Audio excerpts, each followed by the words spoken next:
"You're looking at $50 of pure stupidity," Russell Vane said, loud enough for the whole crowd to hear. "Walk away. Little girl, that garage was already dead before you were born." Haley Monroe looked at the burned-out Harley, then back at the man who'd been trying to bury her family for years. She reached into her pocket, pulled out every dollar she had in the world, and handed it to the auctioneer. "If you've ever bet everything on something everyone else called worthless, this story is for you." Subscribe to the channel right now. Drop your city in the comments below. And let's find out together just how far the story can travel.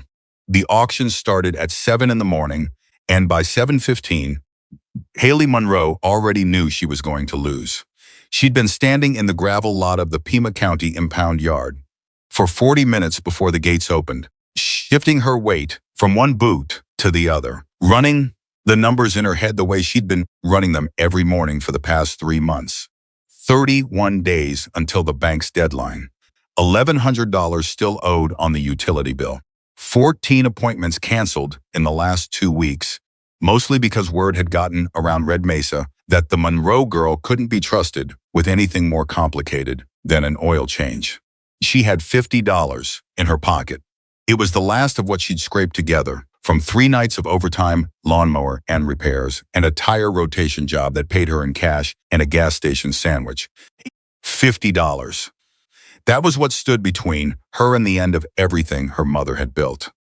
The impound yard smelled like burnt rubber and old oil, and the specific kind of heat that only Arizona could produce before 8 in the morning, the kind that sat on your shoulders and pressed down. Haley didn't mind it.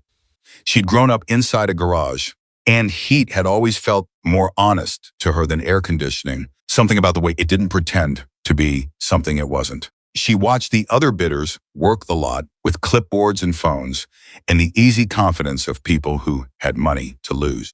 There were 2 dealers from Tucson in matching polo shirts, a tall man with a silver watch who didn't introduce himself to anyone, a couple of small shop owners from the valley who nodded at each other across the aisles with the unspoken respect of professionals operating in the same narrow margins. And then there was Russell Vane. Haley spotted him before he spotted her, which was the only advantage she had all morning. Russell Vane was 61 years old and built like a man who had spent decades expecting other people to move out of his way. He owned Vane Custom Cycles, the largest motorcycle dealership and custom shop in the county, and 3 investment properties along the Mesa Strip, and a reputation for knowing exactly where to apply pressure when someone needed to be pushed off a piece of land or a building or a business that he wanted for himself. He was wearing dark slacks and a blue collared shirt with the sleeves rolled up, and he was laughing with one of the Tucson dealers about something that Haley was too far away to hear. She looked away before he could see her looking. The less she registered on his radar before the bidding started, the better. The auctioneer was a heavyset man named Carl, who wore a bolo tie regardless of the temperature and had the efficient, apologetic energy of someone who had learned not to get attached to the things he sold. He started at the far end of the lot with the smaller items, engine parts, a stripped Indian frame, 3 sets of saddlebags that had seen better decades. Haley watched and listened and stayed quiet and let the numbers wash over her, calculating every time the hammer dropped, measuring what was left on the table. Nothing in her range. Everything she could actually use was going for $200, $300, $600. A salvageable Sportster with a cracked case went to the Silver Watch man for $450 without any drama. A mid-90s Road King with water damage sold to the Tucson dealer on the left for just under $800. Haley felt the $50 in her pocket the way you feel a splinter always there, always a little bit painful, impossible to ignore. She kept her face still. She'd gotten good at that this past year, keeping her face still while the inside of her chest did something entirely different. Carl worked his way toward the back of the lot where the heavier wrecks were clustered together under a temporary awning, bikes that had been in accidents or fires or both, machines that existed at the intersection of worthless and possible. The crowd thinned as they moved that direction. The serious money had already been spent on the salvageable inventory. What remained was for gamblers and dreamers and mechanics who were desperate enough to bet on potential. Haley fell into at least two of those categories. Then two of the yard workers started moving wreckage near the back wall, and something scraped against the concrete with a sound like metal crying out, and one of the workers said something to Carl in a low voice. And Carl walked back to look, and then he raised his clipboard and called out, "One more." Didn't see this one on the manifest, it was behind the Silverado frames. Fire-damaged Harley, no confirmed model year. Engine status unknown.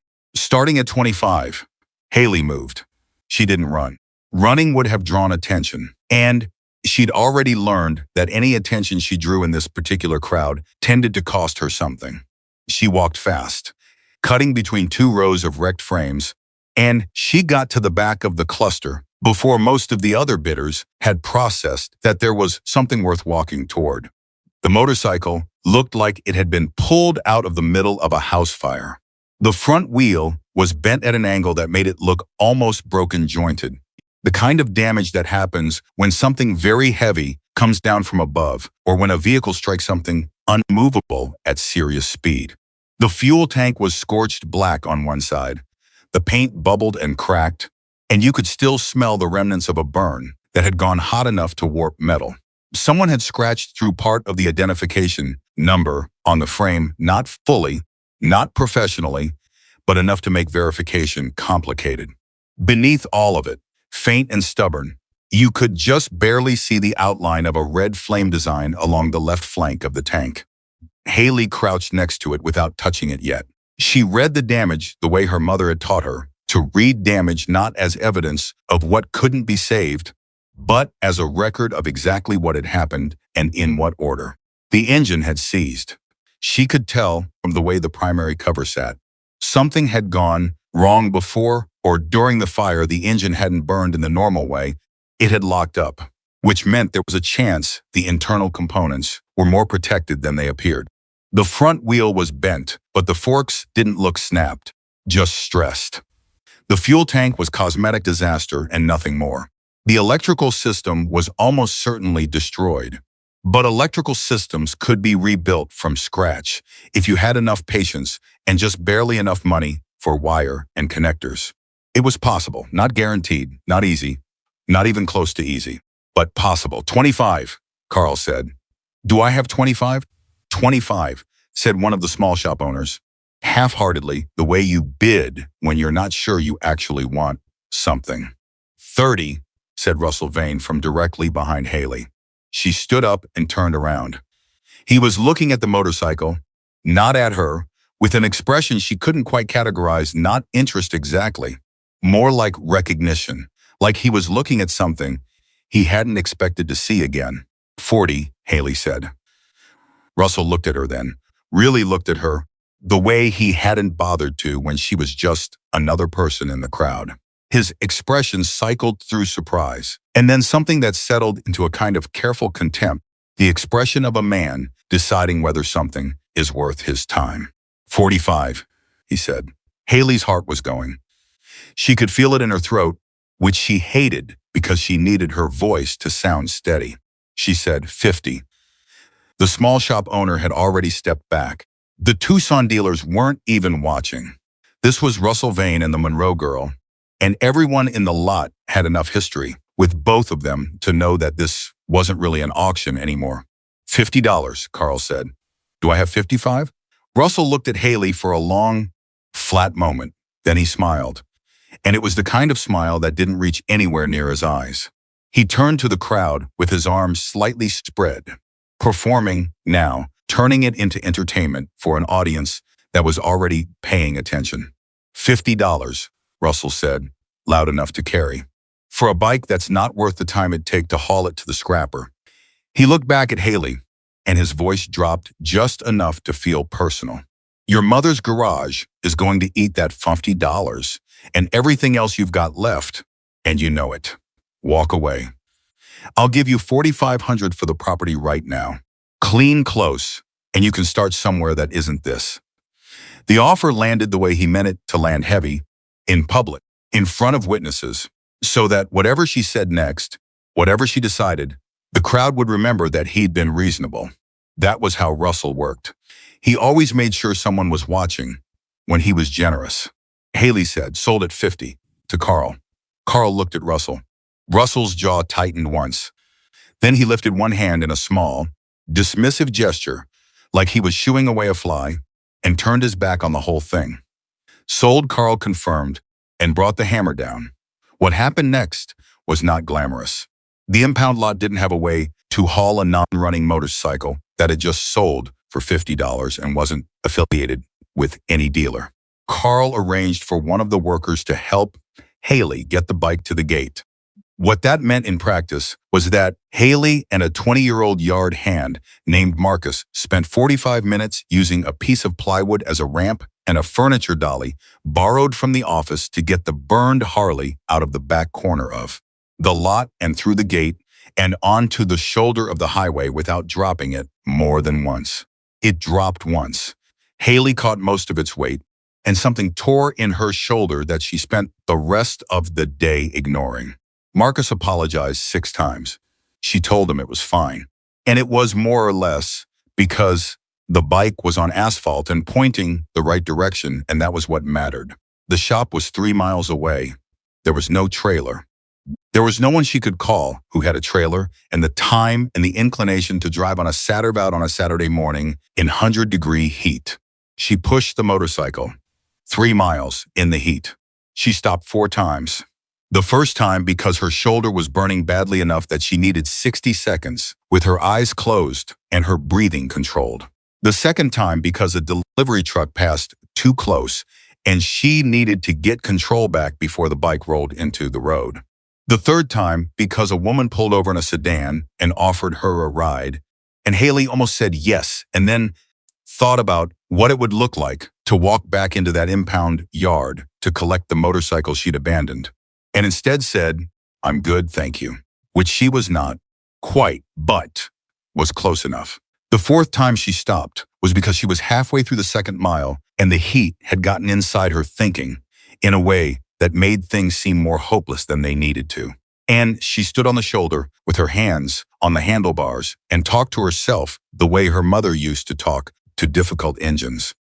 "You've been here before," she said to the motorcycle and to herself and to neither of them specifically. "You've been written off before." That didn't mean anything then, and it doesn't mean anything now. The motorcycle didn't respond, which was about the right amount of comfort. She pushed it the rest of the way home. Monroe Roadside Repair had been her mother's. Before that, it had been her grandmother's, which meant it had been a piece of the family's identity for long enough that Haley had never once thought about what it would feel like to lose it until losing it started to become a real possibility. The building itself was an L-shaped workshop with a small office attached to the short end. And the office had a couch in it that Haley had been sleeping on for 6 weeks because the apartment above the hardware store where she'd been renting a room had a mold problem she couldn't afford to have someone fix. The workshop had 3 working bays, a hydraulic lift that worked perfectly, and a second hydraulic lift that worked approximately 60% of the time, which was enough to make it useful, but not enough to make it reliable. The roof had a leak above the middle bay that got serious when it rained, which in Red Mesa was infrequent enough that this was not usually the crisis it sounded like, but which had been on her list of things to fix for 8 months.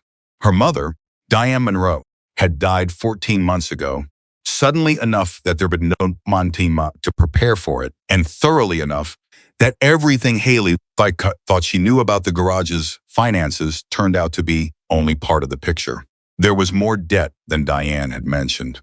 There were accounts past due, in which Diane had apparently been managing through a combination of charm, long-standing relationships with vendors, and optimism about the following quarter. Haley had none of those tools except the optimism, and the optimism had been getting harder to sustain. She rolled the burned Harley into the center bay and lowered the kickstand and stepped back and looked at it for a while, letting herself feel the full weight of what she'd done before she started trying to do anything about it. $50. 29 days until the bank's deadline. A motorcycle that might be a complete loss. "Okay," she said. "Let's see what you've got." She started with the seat because the seat was easy to remove and because she needed something to go right in the first 5 minutes or she was going to lose her nerve entirely. The bolts were corroded but not fused, which was a small mercy, and she had them out in 4 minutes. She pulled the seat clear and set it on the workbench. Beneath the seat, held in place with a strip of old electrical tape, was a small rectangular plate stamped from what looked like aircraft aluminum. She picked it up. The stamping was clean and deliberate, the kind of work you do when you want something to last. It read, Raymond Torch Callahan Hells. Angels Road Captain Haley read it twice. She turned it over. The back was blank. She set it on the workbench and looked at it for a moment, then went back under the seat for anything else she might have missed. There was a small leather envelope tucked into the corner where the seat frame met the bracket, the kind of envelope that used to hold title documents or insurance cards. She got it open without tearing it. Inside was a photograph. It was printed on older photo paper, the kind with a slight texture and a tendency to yellow at the edges, the kind that meant it was at least 20 years old. The image showed two people standing beside a motorcycle in bright sun, a large man with dark hair and a red flame helmet hanging from his hand, laughing at something outside the frame, and a woman with blonde hair and a work shirt tied at the waist, looking at the camera with an expression that Haley knew in her bones because it was the expression her mother wore in every photograph taken before everything started getting complicated. Because the woman in the photograph was her mother. Diane Monroe, 23 years younger, standing beside a man named Torch Callahan, both of them laughing in the kind of easy, unguarded way that people laugh when they feel safe. Haley turned the photograph over with hands that were not entirely steady.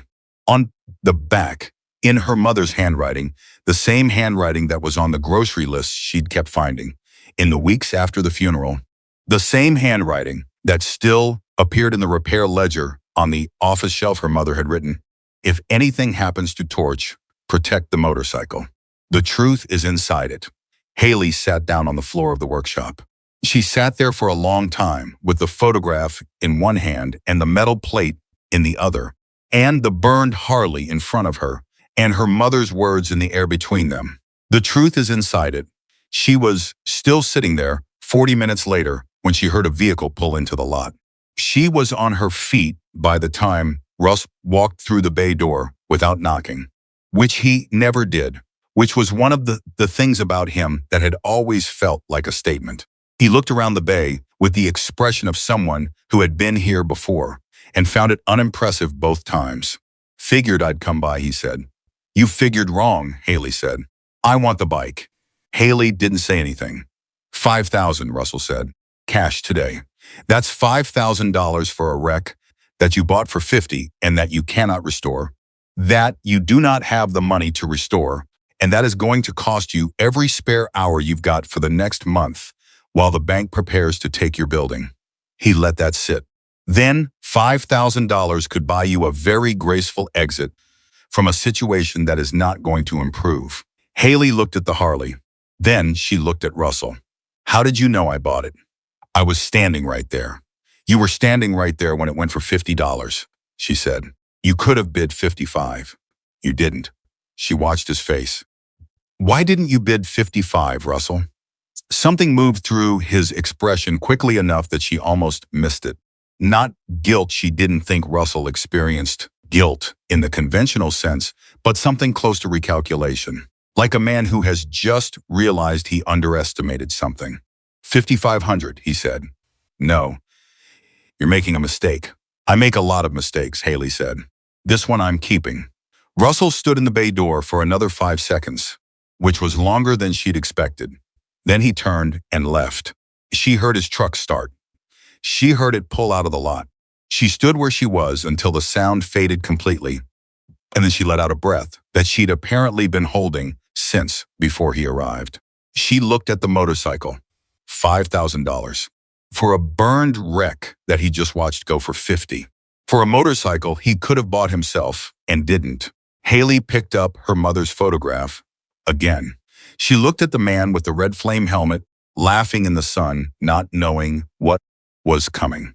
Then she went to the office and pulled the old repair ledger off the shelf. The one her mother had kept in the years before the business went computerized, the one Haley had looked through once after the funeral and put away because the handwriting made the grief too immediate. She started at the back and worked forward, reading every entry, looking for a name.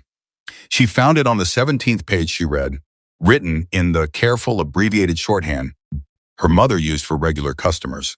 Torch C custom mod secondary chamber non-standard completed per agreement. Do not record specifics. Haley read it 3 times. Secondary chamber. Non-standard. She went back to the motorcycle. She worked until 2 in the morning. She removed the fuel tank and the primary cover and the left side panel and everything else that would come off with the tools she had. She photographed every component before she moved it. She took notes on the workbench notepad that her mother had always kept next to the hydraulic lift because Diane Monroe believed that a mechanic who didn't write things down was a mechanic who was planning to make the same mistake twice. At 1:47 a.m., she was crouched on the right side of the engine, working the primary cover, loose by millimeters, because the bolts were corroded and she'd already broken one today and could not afford to break another. And her phone buzzed on the workbench with a text from a number she didn't recognize. Stay away from the Harley. Last warning. She looked at the text for a long time.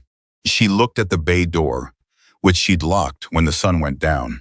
She looked at the security camera in the corner, the one that ran on an independent battery backup that her mother had installed after a break-in 7 years ago. She went to the monitor and scrolled back through the footage from earlier that evening. At 9:23 p.m., while she'd been in the office making coffee, a figure in dark clothing had approached the bay door, had stood there, had tried the door handle twice, had looked up directly at the camera, not quite long enough to make out a face, and then walked back into the dark. The figure hadn't broken in, but they'd tried, and they'd come back, and they'd sent a text, which meant they knew her number, and they'd been watching the garage, and they already knew what she'd bought today. The only person she could think of who had both the motivation and the resources to arrange all of that was already in her phone under a name she'd been careful not to call since her mother died. Russell Vane. Haley looked at the half-dismantled Harley. She looked at the photograph on the workbench, her mother and Torch laughing in the sun. She went back to the engine. At 2:13 a.m., she found it. It wasn't visible from any standard inspection angle. You had to remove the primary cover and then the inner clutch assembly and then get your flashlight positioned at exactly the right angle to see that the lower section of the crankcase had been machined carefully, professionally to include a secondary internal space, a space that wasn't on any factory schematic, a space that someone had built into this engine deliberately, in secret, at no small cost in time and skill. The entry point was sealed with a plug that matched the surrounding metal so precisely that even knowing it was there, Haley had to look twice to be certain. She sat back on her heels. Her hands were shaking slightly, not from cold and not from fear exactly, but from the specific kind of adrenaline that arrives when something impossible reveals itself as possible, and you realize you are standing directly in the middle of something very much larger than you understood. The truth is inside it. Her mother had built this, or helped build it, and whatever was sealed inside that secondary chamber had been worth Torch Callahan's life and Diane Monroe's silence and Russell Vane's desperate willingness to pay 50 times what something was worth rather than let the wrong person take it apart. Haley's phone buzzed again. Same unknown number. This is your only warning. She set the phone face down on the workbench. She picked up her tools. She kept working. She didn't sleep. By 4 in the morning, she had taken photographs of the secondary chamber from every angle she could manage, drawn 2 sketches in the notepad, and made herself stop before she tried to open the plug without the right tool, because the wrong tool on a precision machine seal would destroy whatever was inside it. And whatever was inside it was the reason someone had come to this garage in the dark and stood outside her door and sent her 2 text messages telling her to walk away. She wasn't walking away, but she also wasn't going to be stupid about it. She covered the Harley with a shop tarp, washed her hands, and sat on the workbench with her mother's repair ledger open in her lap. She read every entry from the year before Torch Callahan disappeared. Her mother wrote the way she talked, economical, precise, nothing extra. And most of the entries were the ordinary language of a functioning shop: oil change, brake job, tire swap, the occasional engine rebuild. But woven through the ordinary were a handful of entries that didn't quite fit. They were shorter than the others.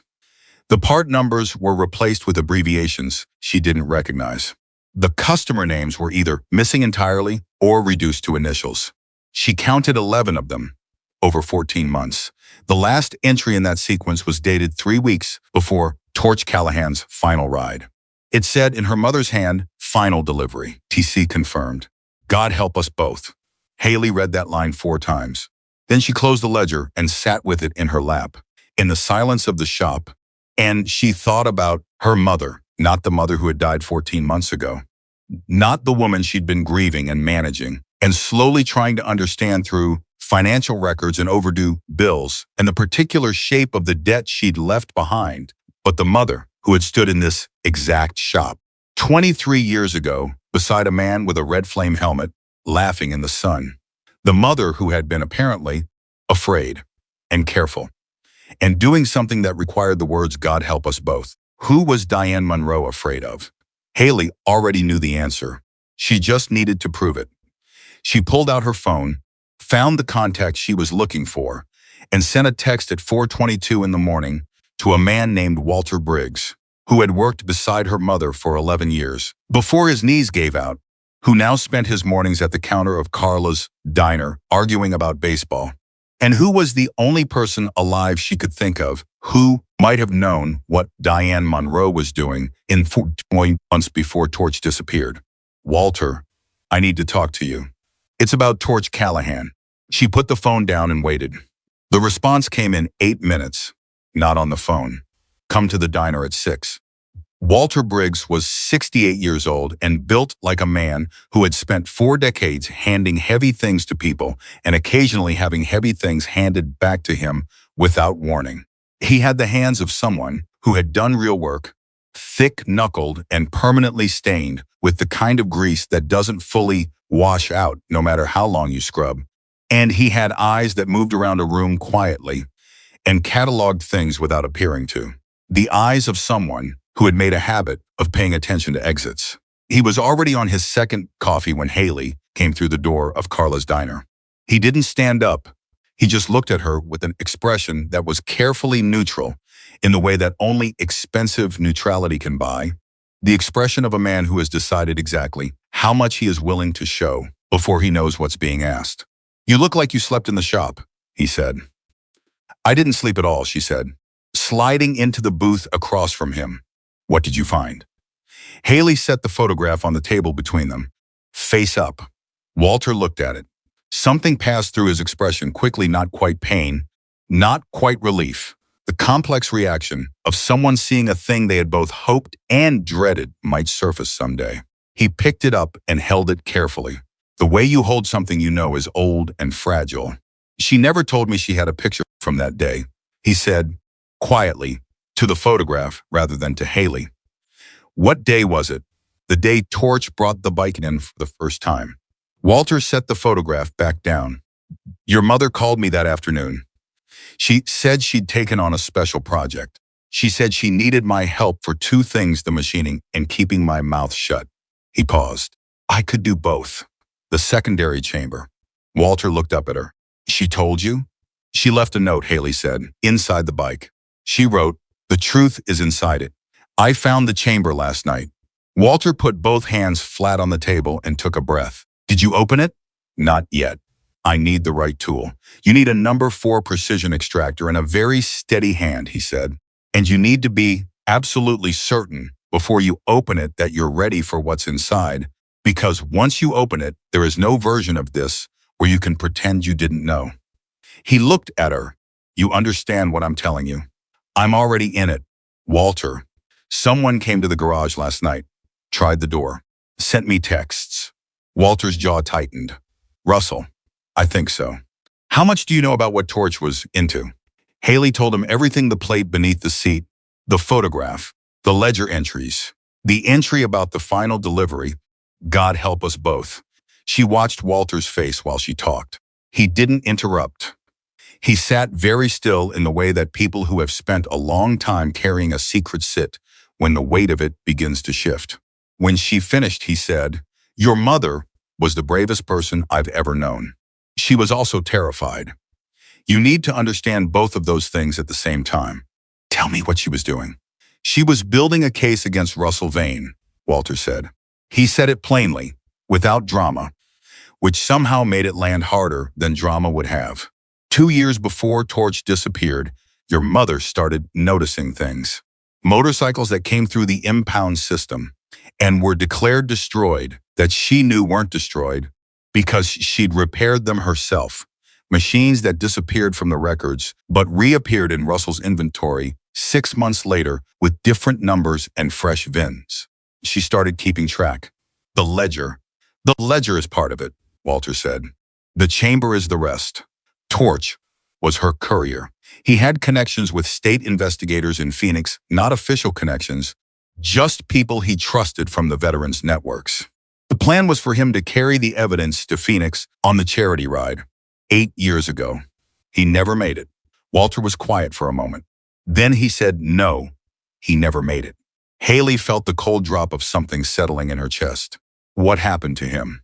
Walter looked at his coffee cup. He looked at the photograph. He looked at the window. And then he looked back at Haley with the expression of someone who has weighed a decision for 8 years. And finally, on a Tuesday morning over diner coffee, decided that the weight has become too much to keep carrying alone. I don't know everything, he said.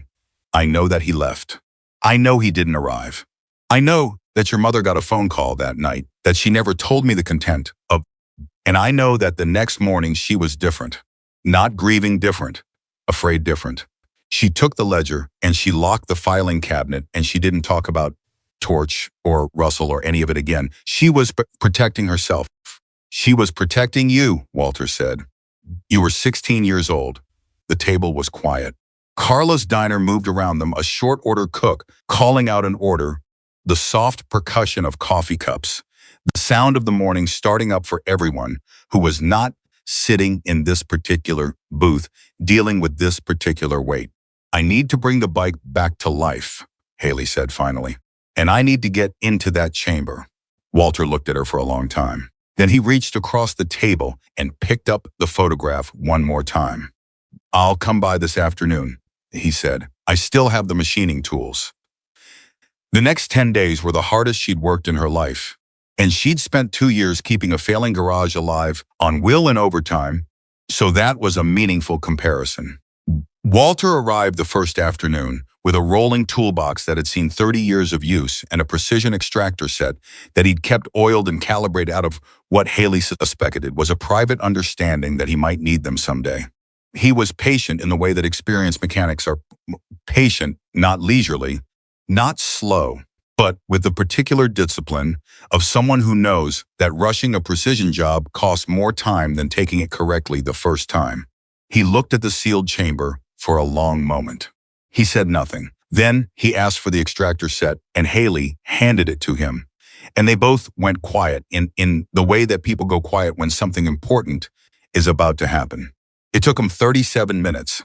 Haley didn't check her phone once during those 37 minutes. She held the flashlight. She handed tools when asked, and she waited. When the plug came free, Walter set it carefully on the shop towel on the workbench and looked at what was inside. It was a waterproof cylinder, roughly the diameter of a film canister, sealed at both ends with wax-coated thread that had held for 8 years in the body of a seized engine. Walter lifted it out with 2 fingers and handed it to Haley. She broke the wax and opened the cylinder and tipped the contents onto the shop towel. A memory card, the older kind, in a zip-sealed plastic bag. 5 handwritten license plate numbers on a folded notepad page. And a contact sheet of photographs, the small print kind that came from a film camera, 16 images arrayed in 4 rows, each one showing a different motorcycle parked in a space that looked like a large storage facility. That's Russell's warehouse on the south end of Mesa, Walter said, looking over her shoulder. You recognize it? The loading dock has a particular overhang. He pointed at the edge of one image. I made a delivery there once, years ago, before I understood what kind of operation he was running. I only went once. He stepped back. Those bikes are stolen. Every one of them. Haley looked at the license plate numbers. She looked at the memory card. She looked at the contact sheet. This is what Torch was carrying. That's what he died for, Walter said. Not bitterly. Just the way you state facts that are too heavy to carry anger about. Haley sat down on the stool beside the workbench. Her hands were very steady, which surprised her. She'd expected her hands to shake the way they had when she found the photograph, but instead she felt something that wasn't calm exactly, but was in the same neighborhood, the feeling of a situation clarifying itself into something you understand and can work with, even if what you understand is genuinely terrible. She said, I need to talk to a detective. You do? Walter agreed. And I need to keep rebuilding this bike. Walter looked at her. The bike. If I stop working on the bike, Russell knows something has changed. I need him to think I'm just a broke mechanic trying to make rent. I need the bike to keep being a bike. She looked at the cylinder's contents, while I figure out what to do with what's inside it. Walter was quiet for a moment.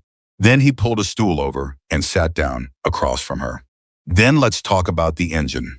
Because what you've got is a seized primary, probably a scored cylinder wall on the right side based on how it locked, and whatever the heat did to the wiring harness. He paused. We'll need money for parts. I know. How much do you have? Haley told him. Walter absorbed this with the expression of a man who has solved tighter problems before. I know a parts broker in Flagstaff who still owes your mother a favor, he said. I'll make a call. She found Detective Elena Ruiz through the Arizona DPS website, which felt insufficient given the circumstances, but was what she had. Ruiz was listed as an investigator with the Public Corruption Unit, which was exactly the right category for what Haley was looking at.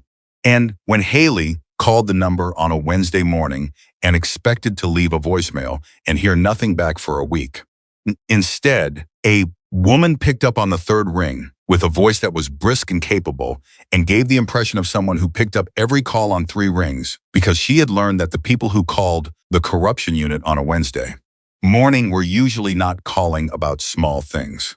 Detective Ruiz. My name is Haley Monroe.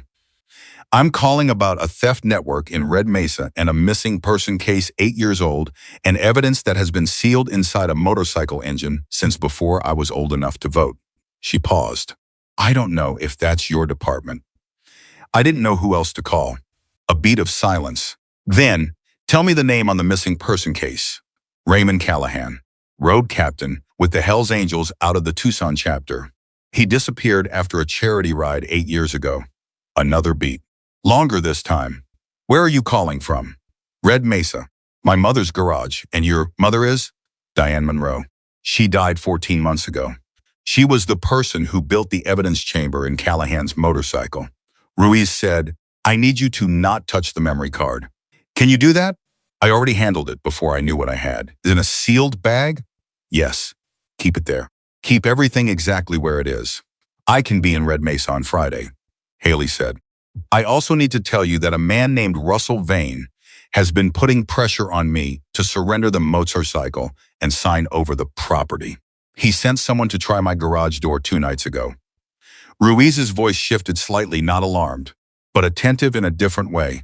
Has he made any direct threats? Not direct. He makes offers that have consequences attached to them. Keep a record of every contact, Ruiz said. If he comes to you again before Friday, you say nothing. You record it if you legally can in Arizona, and you call me immediately. I can record, Haley said. One-party consent state.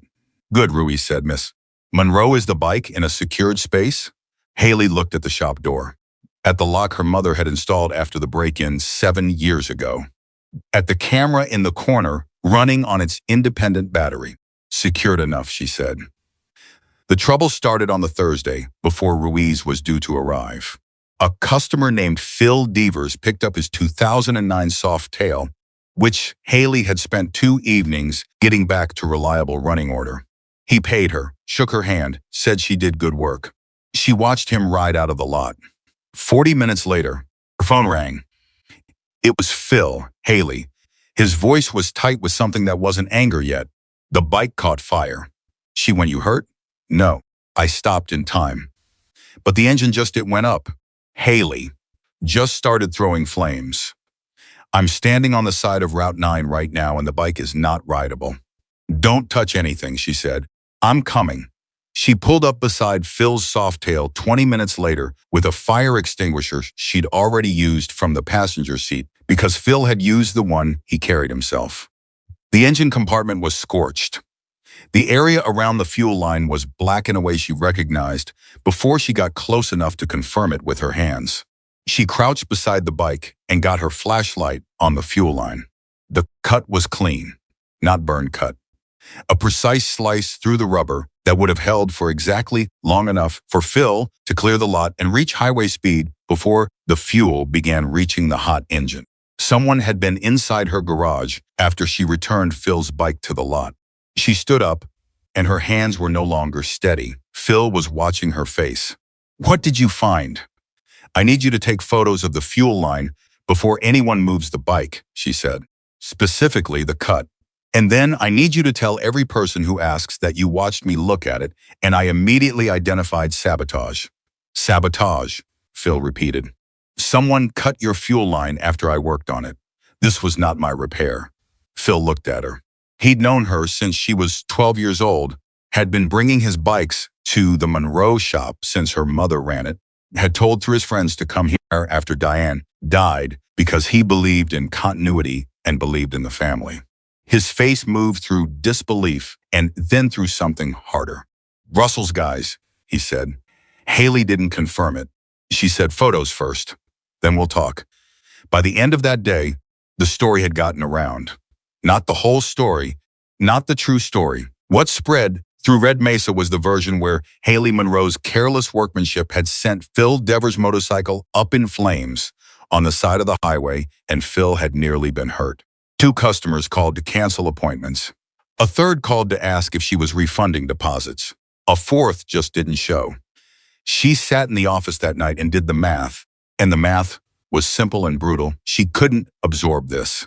She didn't have the margin to absorb a reputation hit of this size in the window she had left. She was 29 days from the bank's deadline, and she was now hemorrhaging the appointments she needed to make any kind of partial payment. She sat there for a long time in the dark, with the numbers in her head and the tarp over the Harley and her mother's photograph on the desk. She sat there until she understood something clearly. This was what Russell had calculated. Not the property, not the motorcycle, not even the evidence in the chamber. He had calculated that if he could isolate her from customers, from income, from the possibility of support, she would make the rational decision and surrender. She would be rational about it. She would decide that protecting her mother's reputation wasn't worth losing everything. She would decide that Torch Callahan was 8 years gone and nothing she did could bring him back. She would decide that the sensible thing was to take Russell's offer and start over somewhere else. He had miscalculated exactly one thing. He had underestimated how much it mattered to her to finish what Diane Monroe had started. She picked up the phone and called Walter. "They sabotaged Phil Devers' bike," she said. "It's already around town as my fault." Walter was quiet for 3 seconds. Then, "Come back to the shop." "I am in the shop." "Then I'm coming to you," he said. "Give me 20 minutes. He was there in 15. With a headlamp and a toolbox, and the particular quiet determination of someone who has decided that this is the point where silence ends. He looked at the tarp-covered Harley, and then he looked at Haley, and he said, "I was going to let you figure out the sealed bearing on the right side yourself, because I thought it would be good for you. I'm not doing that anymore. Let's work." They worked until midnight, side by side, not talking much, because the work was the conversation. Walter knew the engine the way he knew a language he'd been speaking for 50 years instinctively. Without effort, his hands moving to the right position before his eyes confirmed what they were doing. And Haley was good, had always been good. And in the presence of someone who could tell the difference between good and careful, she found herself getting better in real time, her technique sharpening under the quiet observation of someone who had learned from the same woman she had. At 11:40, Walter said, "Try the starter." Haley connected the temporary battery, crouched beside the bike, reached up and turned the key. The engine caught. It ran rough, uneven, working through 8 years of seized components and fresh oil and the shock of being asked to function again. It coughed once, hard, and she thought she'd lost it. And then it settled into a sound, not smooth, not yet, but real, undeniably real. An engine that had been dead for 8 years, shaking itself back into life in the middle of a shop in Red Mesa at 11:40 at night. Walter stood with his hands at his sides and his eyes closed for a moment. When he opened them, they were not entirely dry. "That's Torch's engine," he said. "Yeah," Haley said. She let it run for 30 seconds. Then she killed it gently, the way you end a difficult conversation. And the silence in the shop afterward felt different from the silence before, heavier with meaning, fuller with something she didn't have a word for. She took out her phone and recorded 8 seconds of the engine's sound before she shut it down.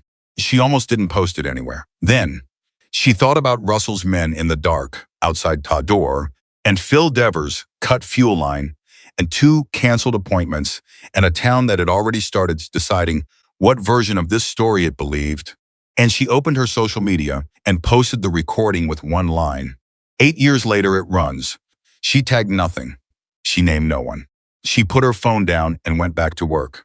3 states away, in a garage in Albuquerque, a man named Caleb Mercer, who went by Stone, and who had been a road captain himself once and an Army medic before that, and who had spent 8 years carrying the quiet weight of believing his best friend had abandoned him, was sitting at a workbench when his phone buzzed with a notification. Someone in his network had shared the audio clip with a message. "Listen to the engine. Tell me if you recognize it." Stone put his headphones in. He listened to 8 seconds of a motorcycle engine that he had last heard on a morning 8 years ago when Torch Callahan pulled out of the chapter parking lot for the last time. The engine, with its particular timing signature, slightly off rhythm on the 3rd cylinder, an old repair that Diane Monroe had made years before and that Torch had refused to have corrected because he said the imperfection was what made it sound like his. Stone sat very still for a long time. Then he opened his phone and sent one message to every chapter contact he had across the Southwest. "Torch's Harley has been found. I need to know who has it. Now." The reply started coming before he'd set the phone down. By midnight, he had a name, an address, and the beginning of something that had been waiting 8 years to happen. He pulled up his contacts list and started making calls. Not texts, calls. Because some things needed to be said with a voice. He reached the first number on the list and said, before the man on the other end could speak, "Get the chapter together. We're riding to Red Mesa." Detective Elena Ruiz arrived on Friday morning in an unmarked state vehicle, without a uniform, wearing dark slacks and a gray jacket, and the expression of someone who had learned a long time ago not to show up to sensitive situations looking like a situation. She was 44 years old, compact and deliberate, with the kind of stillness that came from having sat across tables from people who lied professionally and having learned to wait them out. She shook Haley's hand once firmly, and then she looked at the shop and she looked at the tarp-covered motorcycle, and she said, "Show me what you found." Haley showed her everything: the photograph, the ledger, the metal plate from beneath the seat, the cylinder, the memory card still sealed in its evidence bag, the contact sheet of photographs, the license plate, numbers written in her mother's hand. She laid it all on the workbench in the order she'd found it and walked Ruiz through each piece without editorializing. The way Walter had told her to: just the facts, just the sequence, let the evidence speak its own language. Ruiz listened without interrupting. She looked at each item carefully without touching the memory card. When Haley finished, Ruiz said, "The card is going to be the problem. It's damaged. I won't know until the lab looks at it. But 8 years in an engine, even sealed, that's going to create authentication issues regardless of what's on it." She looked up from the workbench. The photographs and the plate numbers are useful. The ledger is useful. But without the digital record to cross-reference, what you have is suggestive, not prosecutable. Haley felt the floor shift slightly under her. So it's not enough. I didn't say that. I said the card is the problem. Ruiz looked at her evenly. I've been carrying an open file on Russell Vane for 3 years. The man is careful. He has a county commissioner in his back pocket and 2 civil attorneys on retainer, and he has made 3 problems disappear in the last decade through a combination of money and strategic patience. She paused. What you have connects him to a pattern I've been trying to document for a long time. But connection is not conviction, and I need you to understand that before we go further. What do you need? I need the card to be readable, and I need you to stay safe while I determine whether it is. Ruiz started to put the evidence into a portable case. I'm going to take this to the lab today. I'll know within 48 hours what we're working with. And until then, Ruiz snapped the case closed.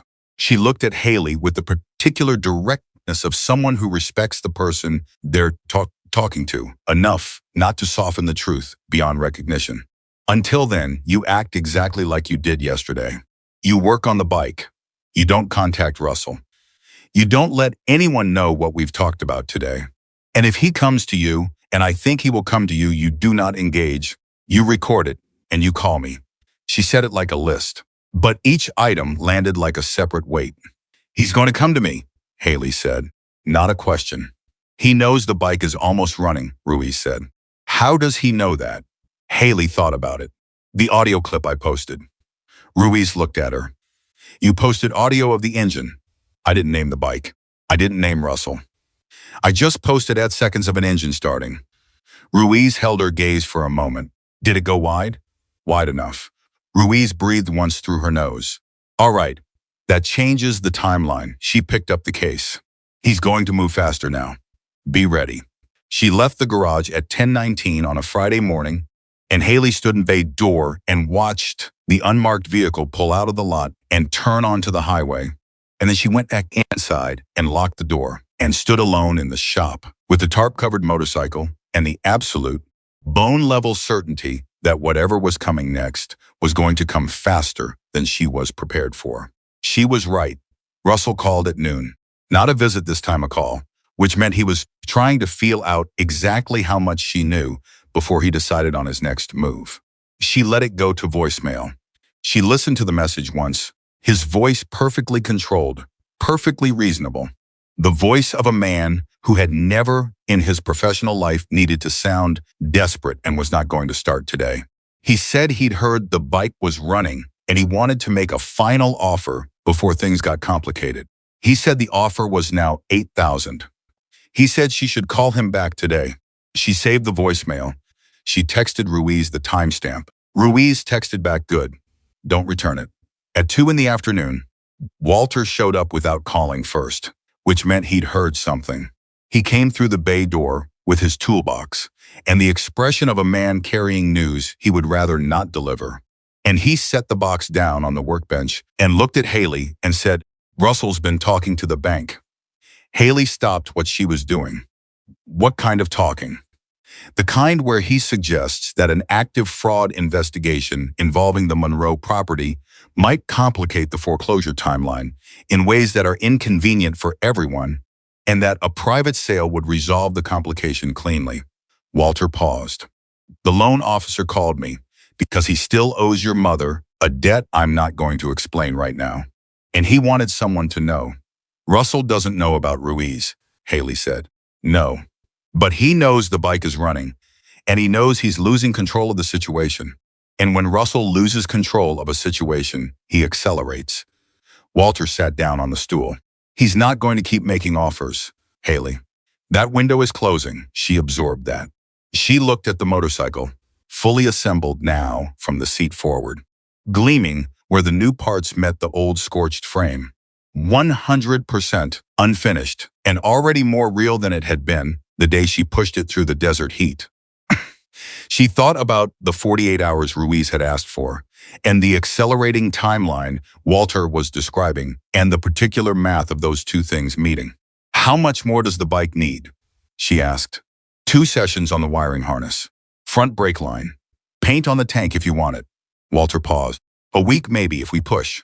Then we push, she said. Every night this week. Walter nodded once and reached for his toolbox.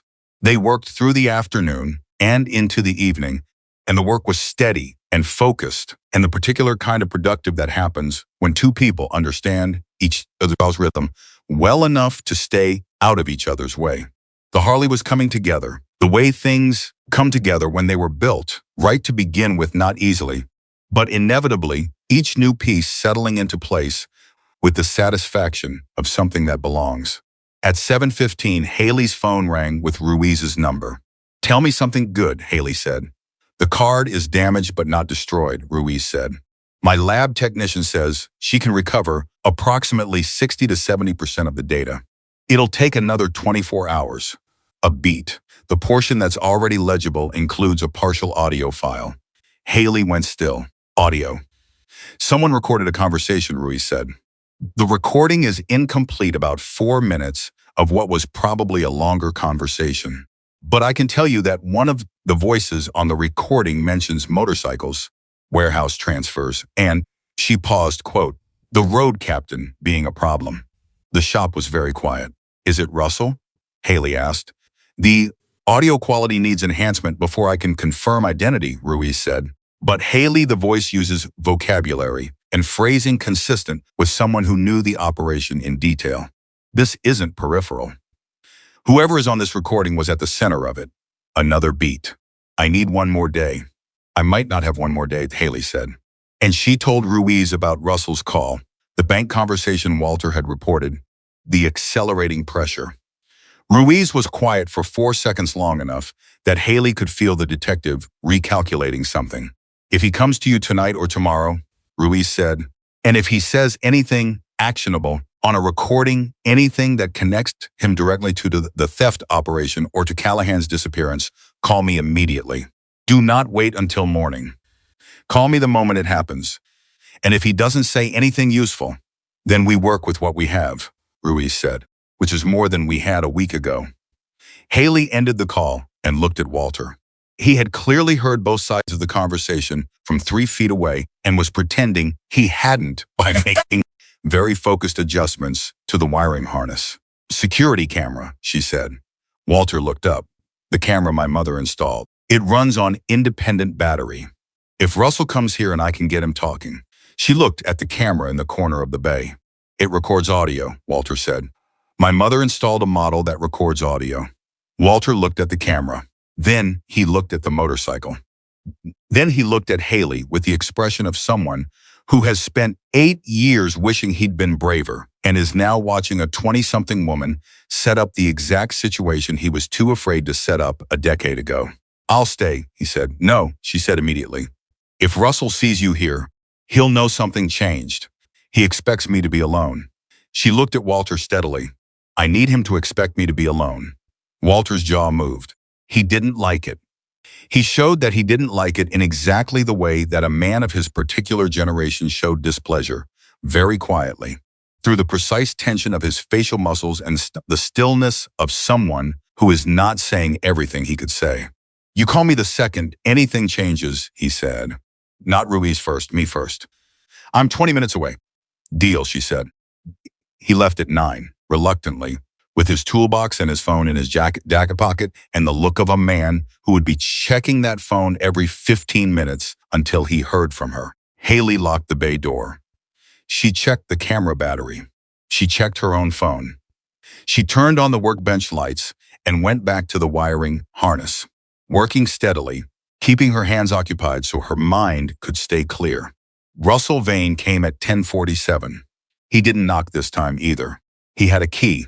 She didn't know that until the side door opened and he stepped into the bay, and the sound of the door was all the warning she had.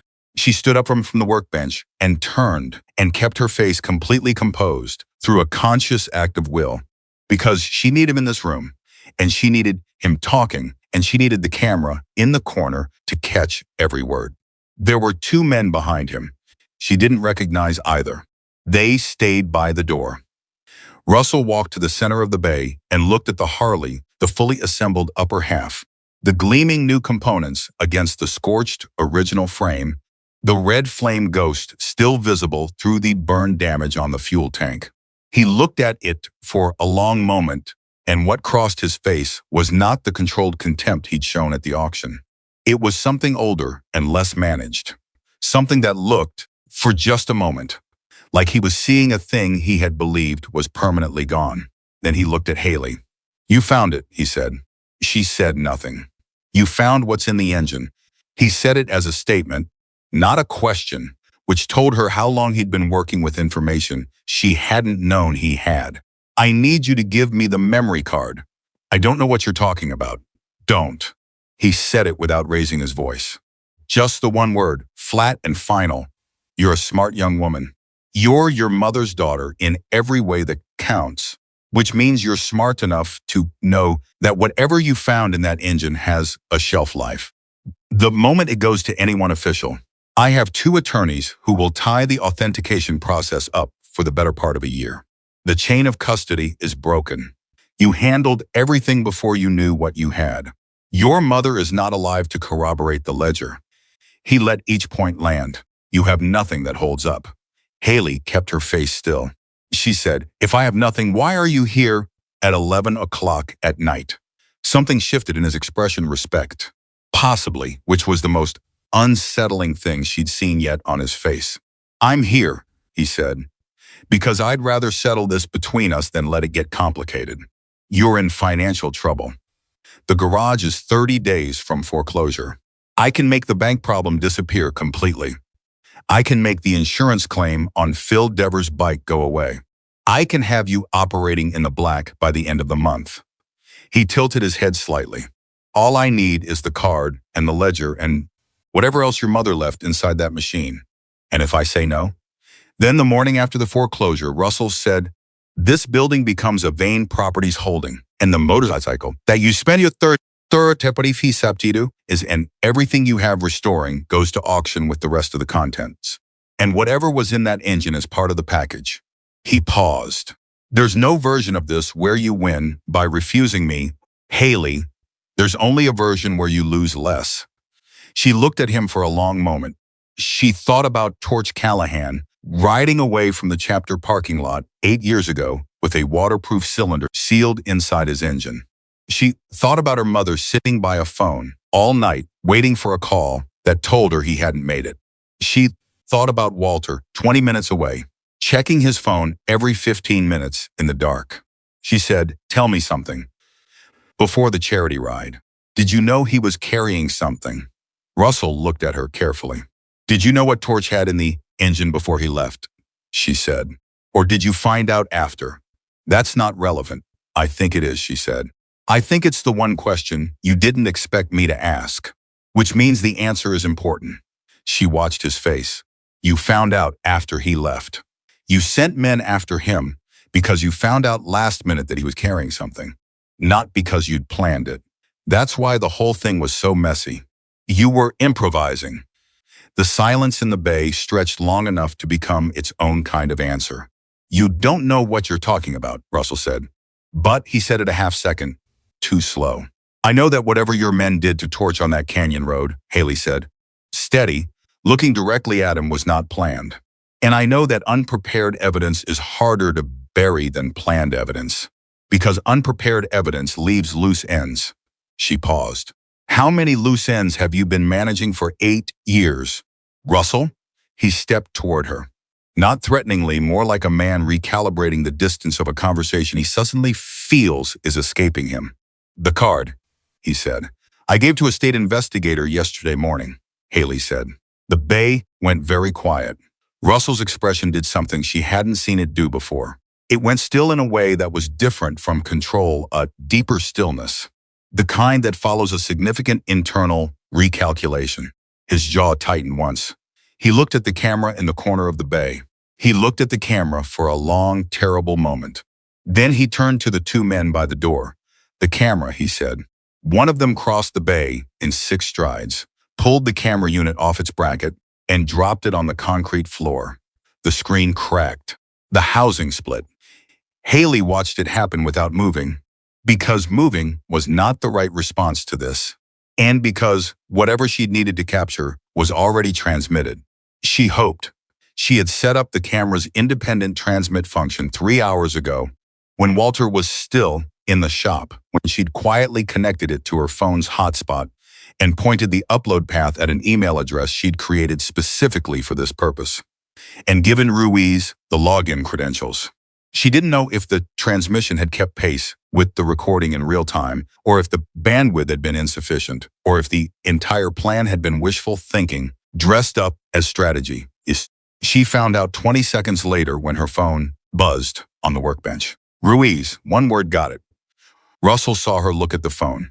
He crossed to the workbench and picked it up before she could reach it, and he read the screen, and the expression on his face changed, for the third time that night, this time into something that was not controlled or calculating, but simply cold. "Who is Ruiz?" he said. "My mechanic," Haley said. He looked at the destroyed camera. He looked at the phone. He looked at the two men by the door with an expression that communicated something she wasn't meant to understand. And one of them moved toward the Harley, and the other one moved toward the workbench where the ledger was sitting. "Russell," she said it once clearly, "this is already done. Whatever you do in the next 5 minutes doesn't change what she received." He turned back to her. His voice, when he spoke, was the quietest it had been all night. "You have no idea what you've started," he said. "I know exactly what I've started," Haley said. "My mother started it 8 years ago. I'm just finishing it." Russell picked up the ledger. He looked at her, and for a single strange moment, she thought he was going to say something real. Something that wasn't performance or threat or strategy, but whatever it was, he swallowed it. He turned to his two men and said, "Check the bike." They started moving toward the Harley. Haley stepped in front of it. She knew it was probably not the right thing to do tactically. She knew that 3 adults who were committed to a course of action and not subject to her authority were not going to be stopped by one woman standing between them and the thing they intended to take. She knew all of that, and she stepped in front of it anyway, because some things are worth the wrong tactical choice. Don't, she said. Russell looked at her, this 26-year-old woman in a work shirt standing in front of a burned motorcycle in a garage that was about to be repossessed, and something passed through his expression that might, in another man, in a better version of that man, have been shame. He didn't get to act on it because the ground began to shake. She thought at first it was a truck, a heavy one, a semi maybe, passing on the highway. But the frequency was wrong, and it was building rather than fading. And the tools on the workbench were vibrating in a way that suggested the source was not passing through, but arriving. And then the sound separated itself from general noise into something specific and unmistakable. Engines, many of them, getting closer. Russell's head turned toward the bay door. The sound arrived before the light did. 100 motorcycles do not approach quietly, and in the desert night, the sound of them carried easily, rolling across the open ground between the highway and the shop like something geological, something that belonged to the landscape itself, rather than to any specific group of human beings making a specific choice. Then the headlights began crossing the lot window, one after another, and Russell's two men looked at each other with expressions that had moved efficiently and without stopping at any intermediate station, from threatening to uncertain. Russell didn't say anything. He walked to the bay door and opened it. The lot was full. Not metaphorically full, actually full. Bikes packed into every available space, still arriving. Engines cutting one by one in a sequence that rippled through the night like something planned, which it was. 100 Hell's Angels riders from chapters across the Southwest, some of whom had ridden through the night on the strength of a single phone call from Caleb Merce telling them to come to Red Mesa. Some of whom had been on the road since Stone's text arrived. Some of whom had driven hours on the memory of a road captain who had helped them once, years ago, when they were the ones who needed it. They were not armed. They were not shouting. They were not performing anything for any audience. They simply parked their motorcycles in every available inch of the lot, and they got off them, and they stood, and they waited. Russell stood in the bay door and looked at them. Haley stood behind him and looked at them. His two men stood beside the Harley and looked at them, and their posture had changed significantly in the last 30 seconds. One man separated from the group and walked toward the bay door with the unhurried gait of someone who has made a decision and is at peace with it. He was 57 years old, broad-shouldered, moving with a slight stiffness in the left knee that didn't slow him down. He wore his cut without performance, the way you wear something that has been part of your identity long enough that you've stopped thinking about it. His face was the face of someone who had spent a long time in the specific territory between anger and grief and had come out the other side of both into something that was neither a steadier, quieter thing. He stopped 3 feet from Russell Vane. "Caleb Mercer," he said. His voice was the kind of low that carries without effort. "Stone, road captain, Tucson chapter." He looked at Russell evenly. "I understand you have a problem with the person who lives here." Russell looked at the 100 bikes in his lot. He looked at Stone. He said, "This is a private matter." "It stopped being private," Stone said, "when you put your hands on Raymond Callahan's motorcycle." "I don't know what you're—" "Don't," Stone said. Just that. The same word Russell had used on Haley an hour ago, but in Stone's mouth, it had a different weight, not a threat. Just an absolute cessation of nonsense. Russell looked at him for a moment. Then he looked at the lot full of riders, who had all found something to look at, and were looking at it very calmly and without apparent hurry. Then he looked at Haley, and his expression cycled through several things quickly before settling on the calculation that had always served him best. What are the options? What do they cost? Which one is least bad? He stepped back into the bay. He said to his two men, "We're done here."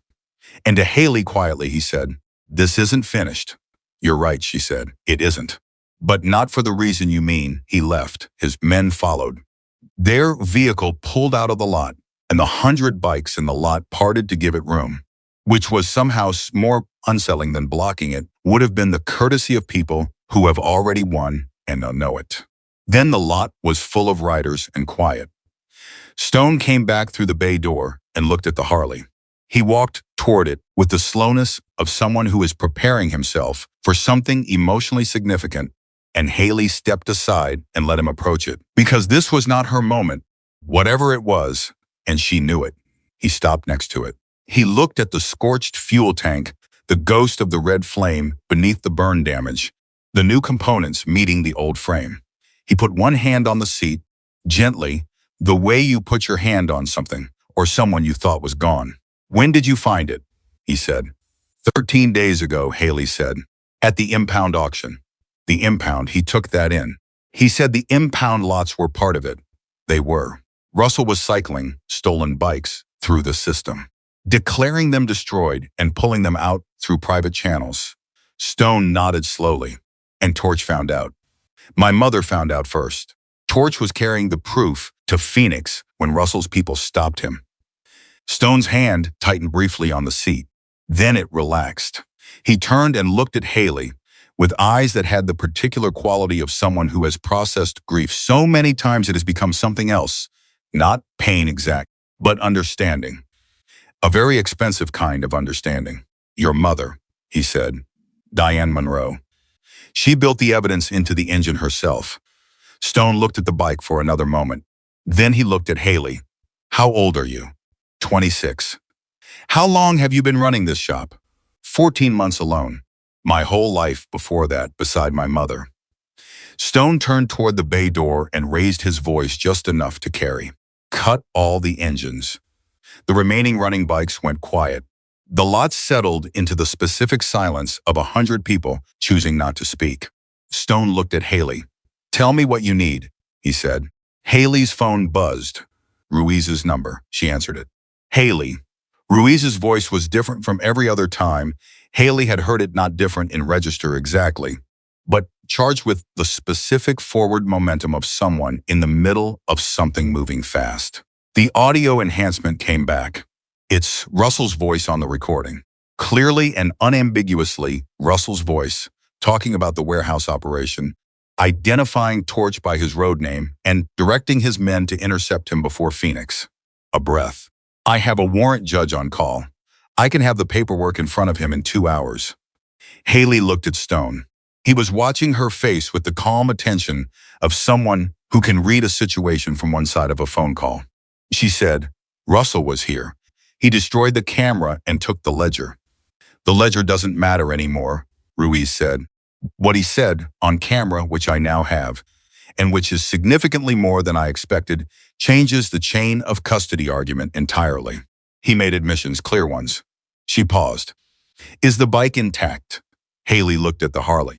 It's intact. And you're safe? Haley looked at Stone. She looked at the lot full of riders who had come through the night from 3 states because someone they trusted had made a phone call. She looked at Walter's number on her recent calls list, and she thought about calling him and what his face would do when she told him what had happened in the last hour. I'm safe, she said. I'm calling the warrant judge now, Ruiz said. Don't let anyone move anything in that shop. She ended the call. The bay was very quiet. Stone looked at her and said, Well, Haley said, the detective has enough. The sound that went through the lot was not a cheer, it was quieter than that. More private, the collective exhale of people who have been holding something for a very long time and have just been given permission to set it down. Some of the riders who had known Torch personally looked at each other with expressions that did not need language. Others stood with their heads down for a moment, the way you stand when something long and painful has just concluded, and you are taking a second to absorb the fact that it is over. Stone looked at the Harley one more time. At the scorched tank, the ghost flame, the new and old meeting at the seam. She's almost whole, he said. Almost, Haley said. Stone turned toward the lot. He said to the nearest rider, Call the sergeant at arms. I want everyone here in the morning. He turned back to Haley. You got somewhere to sleep tonight? Office couch. He looked at her. Seriously, it's a good couch, she said. Stone almost smiled. It was the first time his face had done anything close to it since he'd walked through the door. And it was the kind of almost smile that carries the whole history of a complicated night inside it. He turned back toward the lot, and then he stopped and turned back once more. Your mother, he said. Did she know? At the end? Did she know what she'd set in motion? Haley thought about the repair ledger, about God help us both, about the photograph, Diane and Torch, laughing in the sun before they knew what was coming, about the note tucked beneath the seat, patient as anything, waiting for someone who would understand it. I think she believed someone would find it eventually, Haley said. I don't know if she knew it would be me. Stone nodded once. He went back to the lot. She could hear him talking to his riders, low and steady, organizing the night's logistics with the efficiency of someone who has spent a life turning chaos into something manageable. Haley stood alone in the bay with the Harley. She put her hand on the fuel tank in the scorched section where the ghost of the red flame was still visible beneath the damage. She held it there. Outside, 100 engines stayed silent. Inside, for the first time in longer than she could honestly account for, so did the noise in her chest. She picked up her phone and called Walter. He answered on the first ring. Tell me, he said. Come to the shop, she said. Bring coffee. It's going to be a long night, and I need you to hear all of it. Walter was quiet for 1 second. Then, I'm already in the truck. Walter arrived at 11:43 with 2 large coffees and a paper bag of gas station food that he set on the workbench without comment, because the workbench was the only clear surface in a bay that now had 2 additional riders sitting on folding chairs they'd purchased from somewhere, a third leaning against the wall, talking quietly into his phone, and Stone standing near the Harley with his arms crossed, reading the room the way career military people read rooms continuously, automatically, without appearing to. Walter looked at all of it. He looked at Haley. He said, I missed a lot. Sit down, she said. I'll walk you through it. She did.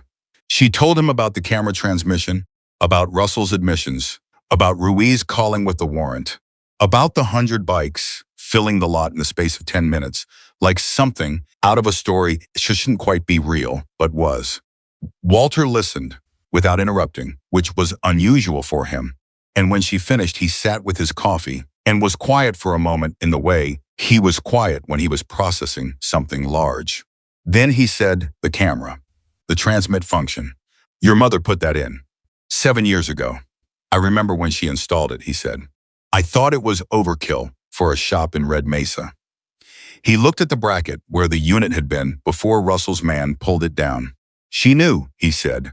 Not a question. She knew someday someone was going to come in this shop and she needed a way to get it out. Haley hadn't thought about it quite that way, and the thought landed quietly and stayed. Stone had been listening. He walked over and pulled a third stool to the workbench and sat down across from Walter with the directness of a man who doesn't waste time on social preamble when there are things that need to be said. He looked at Walter. You worked with Diane, he said. 11 years, Walter said. Did you know Torch? Walter nodded. Knew him the way you know someone through someone else. He came to the shop maybe 8-9 times over 3 years. He and Diane had a working relationship that was also a friendship, which was he stopped. Started again. Diane didn't make friends easily. She trusted people carefully. Torch was one of maybe 4 people I ever saw her genuinely relax around. He looked at his coffee. When he didn't come back from that ride, she didn't talk about it. But she was different after. I could see it in the way she worked. Like she was always listening for something. Stone was quiet for a moment. He talked about her, he said, to the chapter. He said she was the best mechanic he'd ever let touch his bike. And coming from Torch, that was not a small thing, because Torch was particular about his bike in the way other people are particular about their children. A pause. After he disappeared, we heard the version Russell put out, that he'd gone off on his own, left the club, started over somewhere else. And he stopped. I believed it. Not completely, but enough to stop looking. He looked at the Harley. That's something I'm going to carry. He didn't leave, Walter said, quietly. I know that now, Stone said. The 3 of them sat with that for a moment. Outside, the lot was quieter now. Some riders had found positions to wait. Some had stretched out on bedrolls they'd pulled from their saddlebags. A few were talking in small groups. The sound of it was low and steady, 100 people settling into the particular patience of people accustomed to long waits. Haley's phone rang. Ruiz. The warrant is signed, Ruiz said. We're executing at Russell's warehouse in 2 hours. I need you to be available by phone, not on site. Not anywhere near it. I need you safe and reachable. I'll be at the shop. Good. One more thing. Ruiz paused in a way that meant what followed was significant. The audio from the camera, Russell made a specific statement about the canyon, about Torch. Another pause. He described it as directing his men to handle the road situation, which is indirect, but he also said, and this is on camera, in his own voice, that the problem had been permanently resolved and that the motorcycle needed to disappear with everything in it. That is direct knowledge and direction of a violent act. That is not a theft charge. That is a much larger charge. She let that land. I need you to understand what this case has become. Haley understood. She stood with the phone at her ear and understood completely. And the understanding was a specific kind of heavy that wasn't grief and wasn't relief, but was both of those things occupying the same space simultaneously. He ordered it, she said. On camera, in front of a witness, in his own words, Ruiz said. Yes, she ended the call. Walter and Stone were both watching her. It's a homicide case now, she said. Walter closed his eyes briefly. Stone didn't move. Neither of them said anything, because there was nothing to say that the silence didn't already contain. Ruiz's team reached Russell's warehouse before dawn. Haley learned the details in pieces over the following hours through Ruiz's updates, through a brief call from a state investigator she'd never spoken to before, through the particular way that information moves in a small town when something significant has happened and people are trying to calibrate what they know.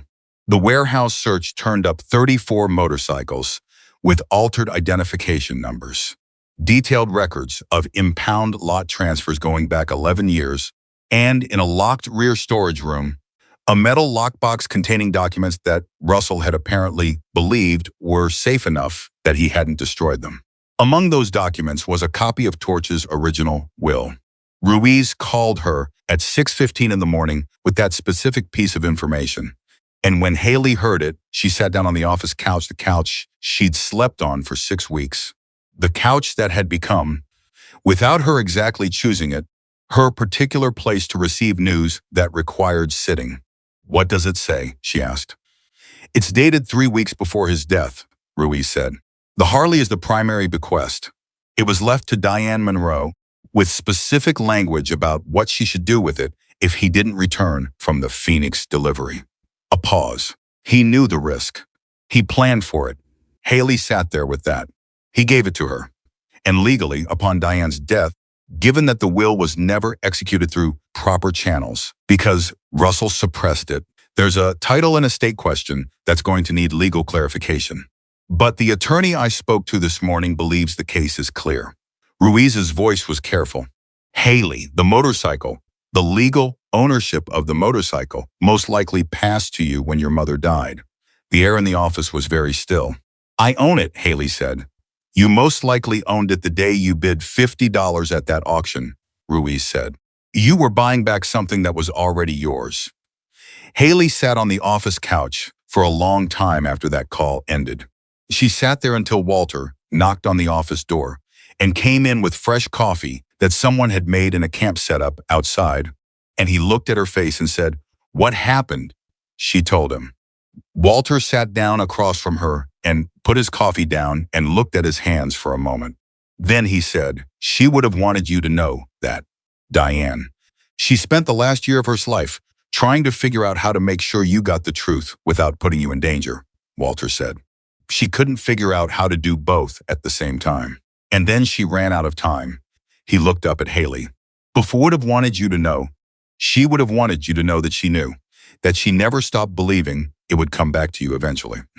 Haley looked at the photograph on the desk, the one she'd brought from the workbench to the office on the second day, because she wanted it somewhere she could see it when she sat down. Her mother and Torch, laughing in the sun, both of them already in the middle of something that was going to cost them everything. She said, "I want to finish the bike. The wiring harness still needs. I know what it needs," she said. "Let's go." She told Stone about the will when he came into the bay at 7 that morning. He listened without expression while she spoke, and when she finished, he stood with his coffee in both hands for a moment, and then he said he changed it 3 weeks out. That's what Ruiz said, which means he knew, Stone said, before the ride. He knew it was dangerous enough to update the paperwork. He looked at the bike, and he went anyway. He had to have known Russell might find out what he was carrying. Torch always said the thing about courage was that it wasn't the absence of knowing what could happen, Stone said. It was doing the thing after you'd accounted for the worst possibility. He paused. He used to say that to younger riders who were scared. Kid shows up terrified before his first long ride, and Torch would look at him and say, "You already know the road is dangerous. You decided to ride anyway. That's all courage ever is, doing the thing after you've done the math." He shook his head slightly. "I should have known he didn't run." That was never part of Torch's math. The bay went quiet for a moment. Then Stone straightened up and looked around at the riders who had filtered into the shop over the morning, sitting on stools, leaning against walls, drinking coffee. There were 14 of them inside, the rest still in the lot. Stone raised his voice just enough. "All right, somebody tell me what this bike still needs." Haley looked at him. "What?" "The bike," Stone said. "What does it need to be finished?" "That's not..." She stopped.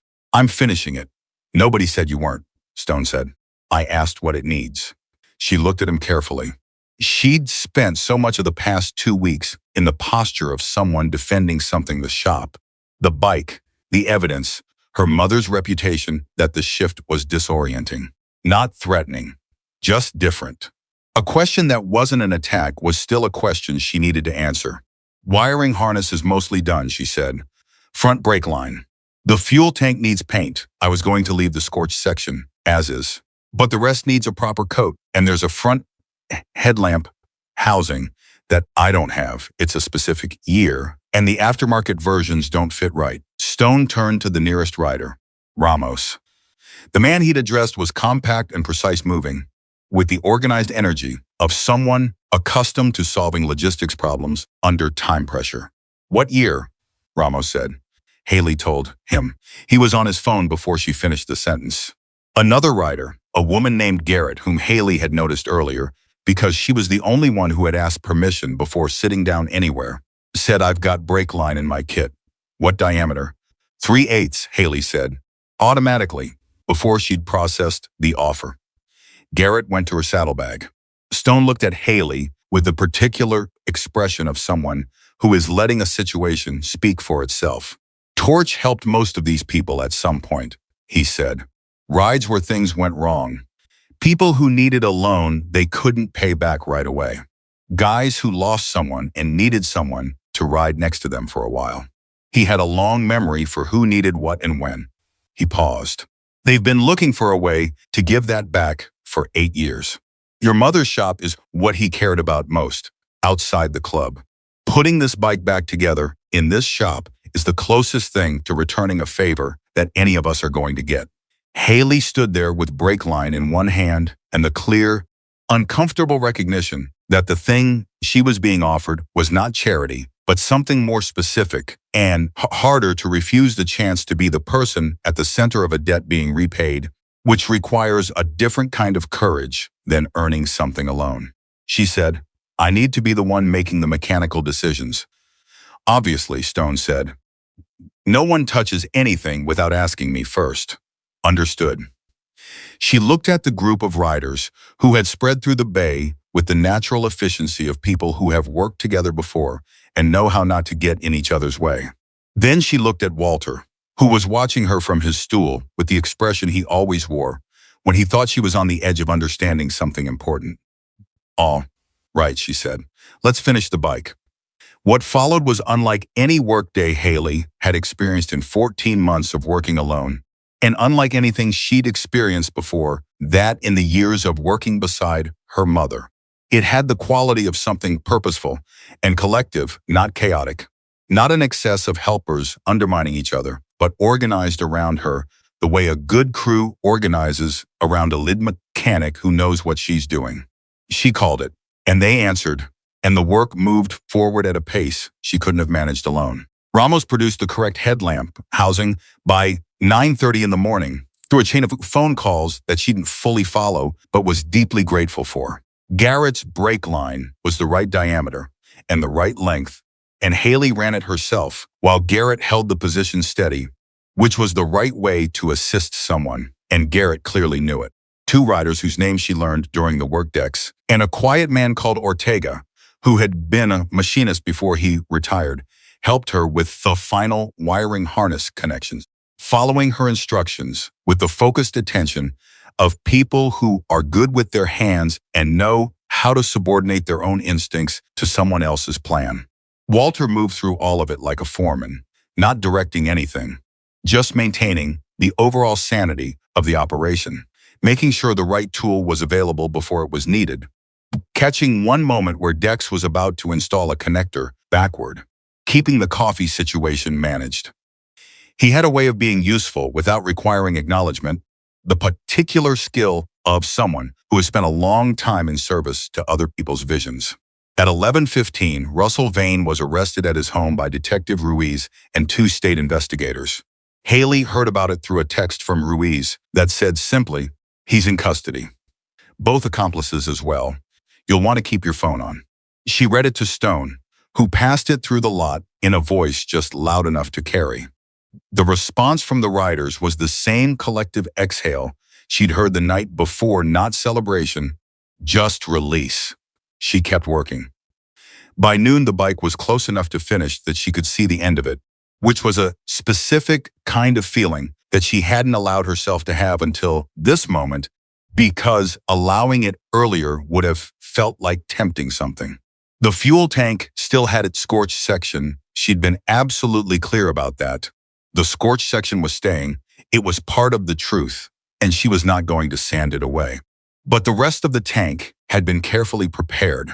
And a rider named Santos, who turned out to have done custom paint work for 20 years, had brought a kit of paints that included the exact red of the flame design. And when Haley approved the color match and Santos did the work, the tank came back as itself, not erased, not hidden, but fully present. She stood back and looked at it. The bike was not perfect. It wasn't supposed to be. It was the bike that had come out of a fire and 8 years of a seized engine and an impound auction where it went for $50. It was scorched and repaired and rebuilt, and mostly original and unmistakably itself, which was the only thing she had ever wanted it to be. She thought about her mother crouched in this same bay, machining a secondary chamber into this same engine, working carefully and quickly and afraid, trusting that the truth, properly sealed, would find its way to the surface eventually. It had taken 8 years, but here it was. Haley, Stone's voice, from behind her. She turned. He was standing with something in his hand, a small round patch, the kind that gets sewn onto a cut, roughly the diameter of a hockey puck. He held it out to her. She took it and looked at it. A red flame on a dark background, and around the edge, in simple lettering, Torch Red Mesa, the truth comes home. We had it made last week, Stone said, when we knew we were coming. Before we knew how it would go. He looked at the bike. It's not a membership patch. We're not asking you to be anything you're not. It's just what it says. He looked at her. The truth came home because of you. Haley held the patch and looked at it for a long moment. She thought about all the things she could say about her mother doing the real work, about Torch taking the real risk, about Walter being the one who showed up at 6 a.m. with tools and kept showing up. She thought about the versions of humility that deflect credit and the versions that honor the people alongside whom the work was done. She said, "Can I put it on the bike?" Stone looked briefly surprised, not unhappy, just surprised. Then he said, "Where?" She walked to the motorcycle and crouched beside the left saddlebag bracket where there was a small flat surface. She held the patch against it. "Here," she said. "It belongs on the bike. The bike is what carried everything." Stone looked at it. He nodded once. She'd find a way to mount it properly later. For now, she held it in place with one hand and looked at the whole machine, the scorched tank, the red flame, the new components and old ones meeting at the seam, the patch at the bracket. The whole thing more complicated and more itself than anything she could have built from new parts. "There's something else," Stone said. She stood up. He reached into his jacket and produced a folded document photocopied, the original presumably somewhere in Ruiz's evidence chain. He held it out. "The will," he said.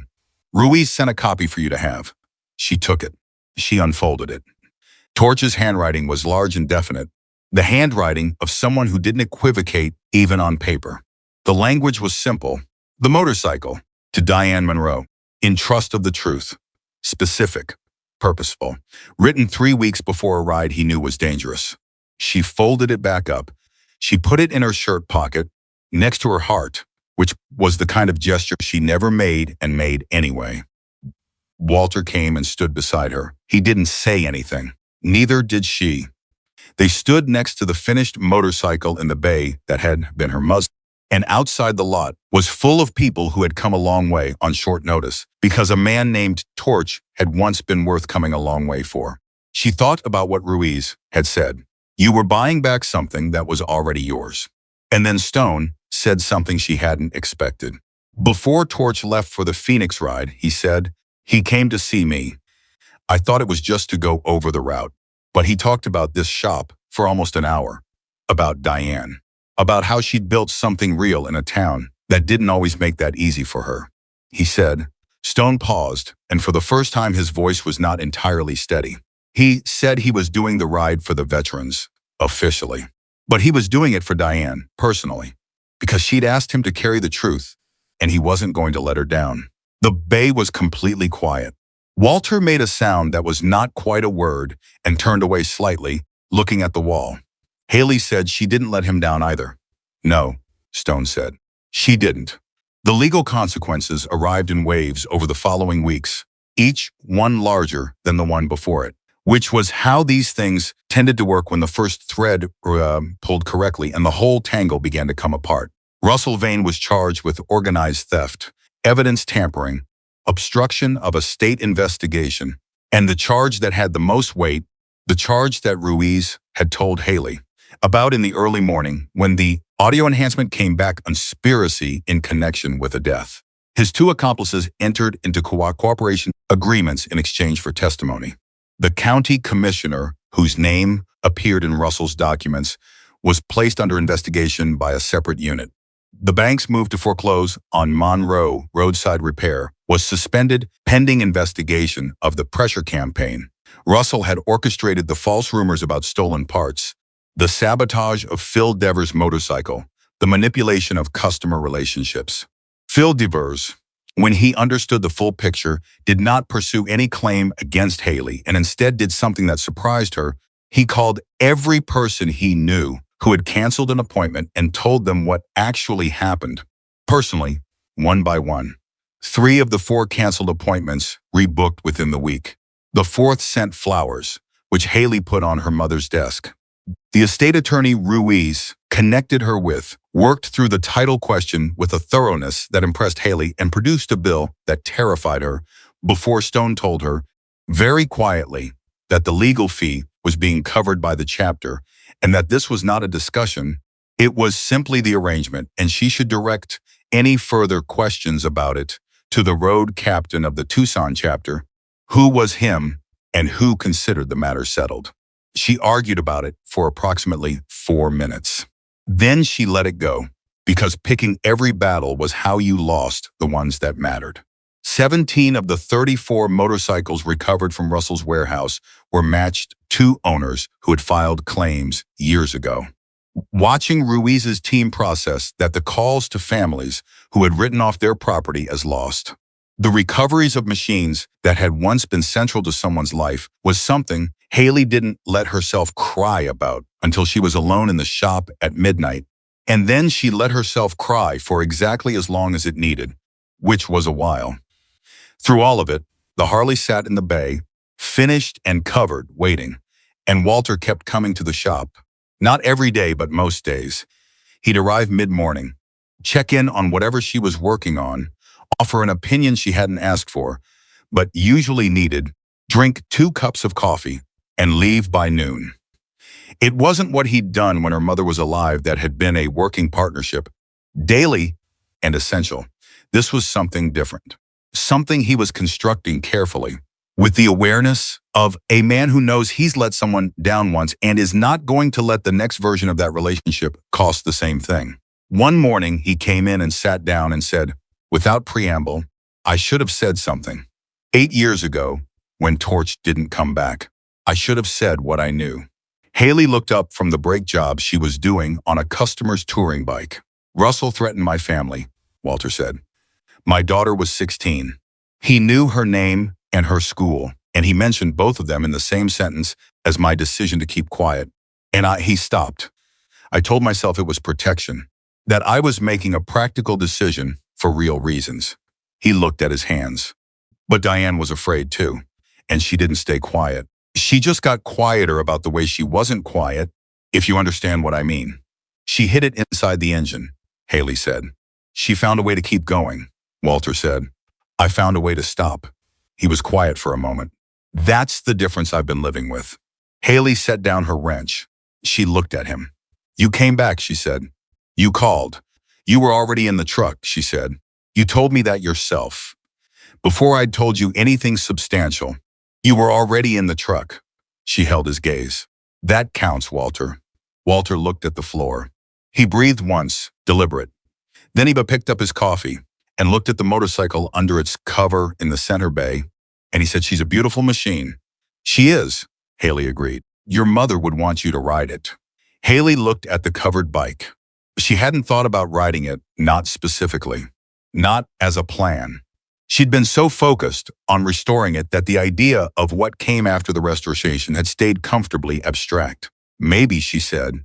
Not me, Walter said. She'd want you to ride it. Haley didn't answer. But she looked at the covered Harley for a moment longer than she needed to, and something in the way she looked at it had shifted, not toward fear, not toward the complicated grief of all the things the bike carried with it, but toward something quieter and more forward-facing. Something that felt carefully and without rushing, like the beginning of a yes. The morning of the memorial ride, Haley woke up at 5:15 without an alarm. She lay on the office couch for exactly 90 seconds, not because she needed more sleep, but because she'd learned over the past 6 month, 90 seconds of stillness before the day started was the difference between moving through the day and being moved by it.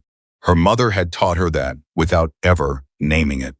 Diane Monroe had always been in the bay 15 minutes before she needed to be, coffee made, standing quietly beside whatever engine she was working on that week, just existing in the space before the work began.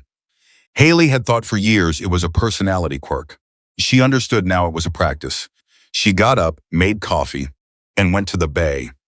The Harley was where it always was.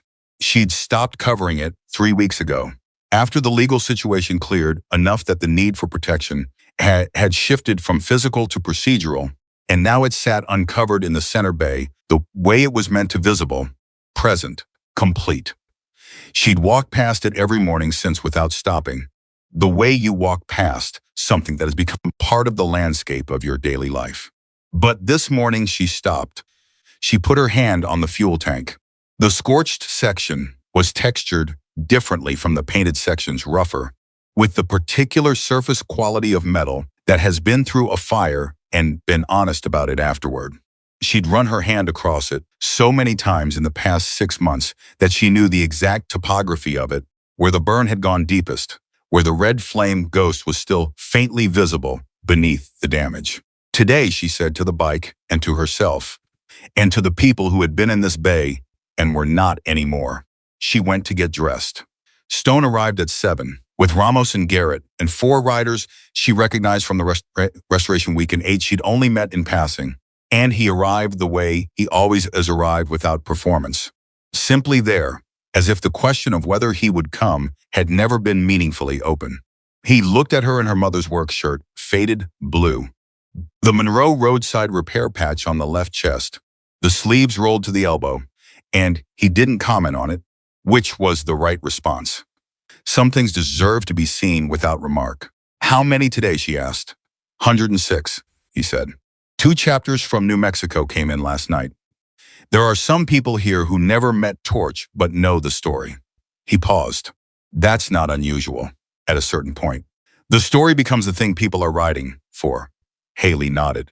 She looked at the lot, which was already filling.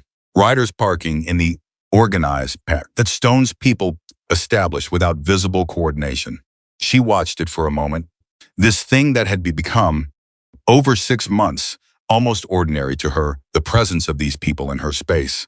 The way the lot filled and emptied, and filled again with a steadiness that she hadn't expected and had come to depend on more than she wanted to admit.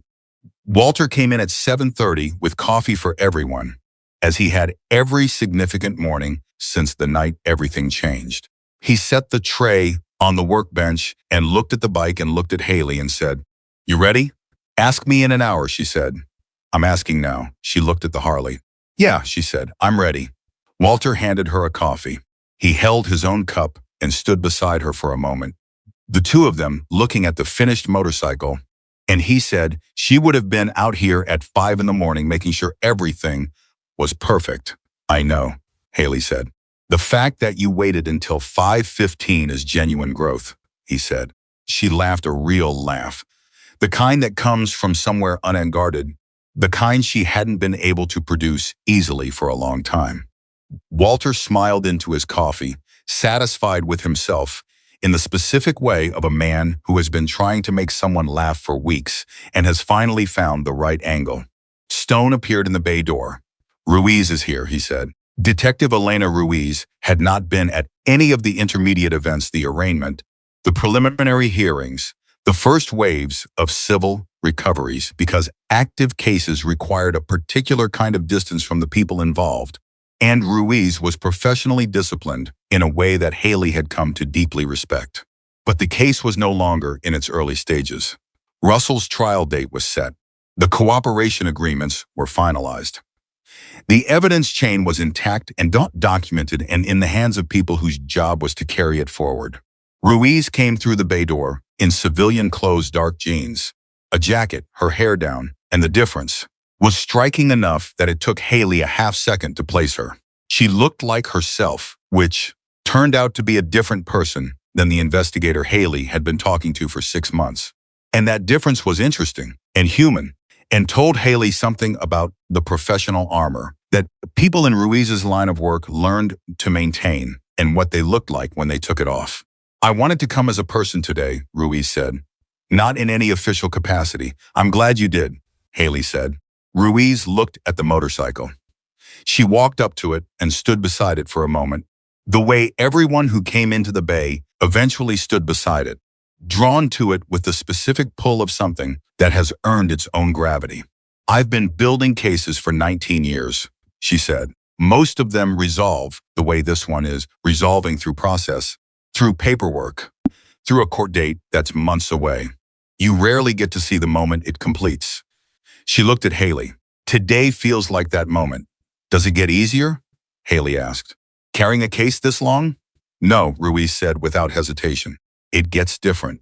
You get better at holding the weight without showing it, which people sometimes confuse with easier. She looked at the bike. What gets easier is knowing when you're finished. This one I know I'm finished. Stone came back into the bay. We're going to need to roll in 45 minutes if we want to reach the canyon at the right time. Haley nodded. She looked at the Harley. She looked at the key hanging on the hook beside the bay door, the key that had been there since she first figured out which type it needed and had a copy made. The key she had hung on that hook and not taken down since, because taking it down meant something specific that she had not been ready for. She crossed to the hook. She took the key. The town had turned out in a way she hadn't anticipated, which should have surprised her less than it did, given that she'd spent 6 months watching Red Mesa assemble itself around the story of what Russell had actually been and what Monroe Roadside Repair had actually survived. Phil Devers was there, at the edge of the lot, with 3 of the friends he'd called to rebook their appointments. The loan officer from the bank who had tipped off Walter was there, standing slightly apart from the crowd with the expression of a man who knew he had not done everything right, but had done something right at a critical moment and was trying to hold both of those things honestly. 2 women from the Chamber of Commerce. The owner of Carla's Diner, who had brought a box of pastries that someone had already substantially reduced. A reporter from the county paper who had the decency to stay at the edge of the lot and not push for access, which was the only reason Haley didn't ask her to leave. And Marcus, the 20-year-old yard hand from the impound lot who had helped her get the bike through the gate on the morning she bought it, who had apologized 6 times when it dropped and helped her get it upright again without being asked. He was in the back, looking slightly uncertain about whether he was supposed to be there. Haley spotted him and crossed the lot and said, "You're in the right place." Marcus blinked. "I wasn't sure if you helped me get it out of the lot," she said. "You're in the right place." He stayed. Stone organized the riders with the quiet efficiency of someone who has been doing this for decades. Positions, order, the specific protocol of a memorial ride that honors someone who was once a road captain and therefore deserves the particular respect of a well-organized road. Haley would lead out of the lot. Stone would fall in directly behind her. The rest would follow in chapter order, which meant the Tucson chapter first, then Albuquerque, then the others. She would ride Torch's Harley to the canyon where he died. She stood beside it for a moment before she got on. She thought about the morning of the auction, the $50 in her pocket, the burned wreck that everyone else had already decided was worthless. She thought about pushing it 3 miles through the desert heat, stopping 4 times, talking to it like it could hear her. She thought about the moment the plug came free from the secondary chamber and the cylinder tipped out onto the shop towel. 8 years of carefully preserved truth, finally breathing open air. She thought about her mother, standing in this same bay, afraid and deliberate, hiding evidence inside an engine and trusting that honesty, properly sealed, was stronger than the power of the people trying to bury it. She put on the red bandana. She put on her mother's work gloves. She swung her leg over the seat. The bike felt different under her than any other bike she'd ridden, and she'd ridden plenty. It felt specific, like something that knew where it was and who was on it and had been waiting, in its particular way, for this exact combination of circumstances. She put the key in. She looked straight ahead. She started the engine. The sound of it went through the lot the way sound goes through people when it means something not just heard, received. Riders who had been adjusting gear stopped what they were doing. Walter, standing at the bay door with his coffee, went very still. Stone, behind her, said nothing. Ruiz, at the edge of the crowd, pressed her lips together and looked at the ground for a moment, in the way that people look at the ground when they need a second. Haley let the engine warm up. She felt it through her hands and her legs and her chest, the specific vibration of Torch's engine, with its slightly off-rhythm third cylinder, the imperfection that he'd refused to correct because it was what made the sound his. 8 years, and it still sounded like his. She looked up. The highway was open ahead of her. She pulled out of the lot. The ride to the canyon was 43 miles, which, at the pace of a memorial procession with 106 motorcycles, took the better part of 2 hours. And every one of those miles was the kind of miles you don't forget. Not because anything dramatic happened during them, nothing did. Because sometimes the undramatic version of a thing is what makes it permanent. The desert stretched out around them in the August heat, the sound of 100 engines in formation, carrying across the open ground, and Haley rode at the front of it and felt the road under the tires and thought about almost nothing, which was new and which felt like something she'd earned. Her phone had been buzzing since the lot. She'd turned it to silent before she started the engine, but at a rest stop halfway she checked it quickly, because Walter had her number, and so did Ruiz, and there were still enough active case threads that she never fully switched off. It was not Walter or Ruiz. It was a text from an unknown number, a different unknown number than the ones that had threatened her in the early days, a number she didn't recognize. The text said, "My name is Carmen Reyes. Torch was my uncle. I heard about the memorial. I'm at the canyon. I hope that's okay." Haley read it 3 times. She showed it to Stone at the rest stop. Stone read it. His jaw moved once. He handed the phone back to her and said, "She reached out to the chapter 2 months ago. We didn't know if she was going to come." He paused. Torch never talked about his family. He and his sister had a falling out years before he joined the club. Carmen was. She was young when it happened. She barely knew him. He looked at the highway ahead. She spent the last 6 months learning who he was. Haley texted back, "We'll be there in an hour. Stay." Carmen Reyes was 23 years old, which Haley had not expected, and she had Torch's eyes, which she also had not expected. And she was standing at the edge of the canyon, overlooked, with her hands in her jacket pockets and the specific posture of someone who is not sure they have the right to be somewhere and has come anyway because not coming was worse. Haley walked up to her. Stone stayed back, reading the situation correctly, giving them the distance. Carmen looked at her. "You're the mechanic." "I'm the mechanic," Haley said. "I watched everything I could find online. The auction, the shop's social media, the news coverage of the arrests." She paused. "You didn't know him and you still..." She stopped, started differently. "My mother told me he abandoned his life, that he was selfish, that he just left everything behind. I believed that for 20 years. Her voice was steady, but it was working to be steady. "I've spent 6 months finding out who he actually was. And She stopped again. Haley said, "He didn't leave. I know that now. He rode towards something he was afraid of," Haley said, "because someone he trusted had asked him to. That's who he was." She looked at the canyon. "That's worth knowing. Even late. Especially late." Carmen looked at her for a moment. Then she looked at the Harley, parked at the overlook with the morning light on it, the scorched fuel tank and the red flame and the memorial patch at the saddlebag bracket. "Can I see it?" she asked. "Come on," Haley said. They walked to the bike together, and Carmen stood beside it and put one hand on the seat, the way that everyone who had ever cared about Torch eventually put their hand on the seat. And she didn't say anything for a long moment, and Haley stood beside her and let the silence be the thing it needed to be. Then Carmen said, very quietly, "Thank you for not letting it disappear." Haley said, "Thank you for coming."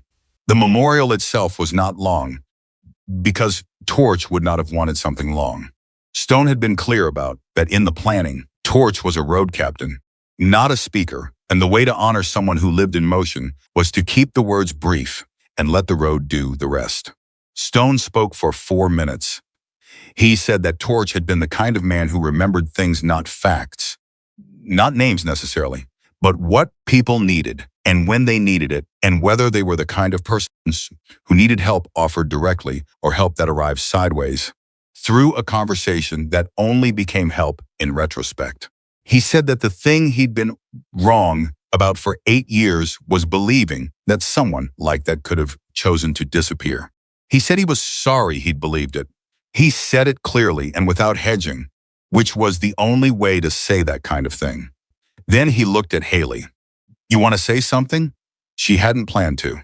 She'd planned to stand at the back and let the people who had actually known Torch carry the moment. But Stone was looking at her, and so was Carmen, and so was Walter. And the 100 riders behind her were quiet, in the way that large groups of people are quiet when they are genuinely waiting, rather than just being polite.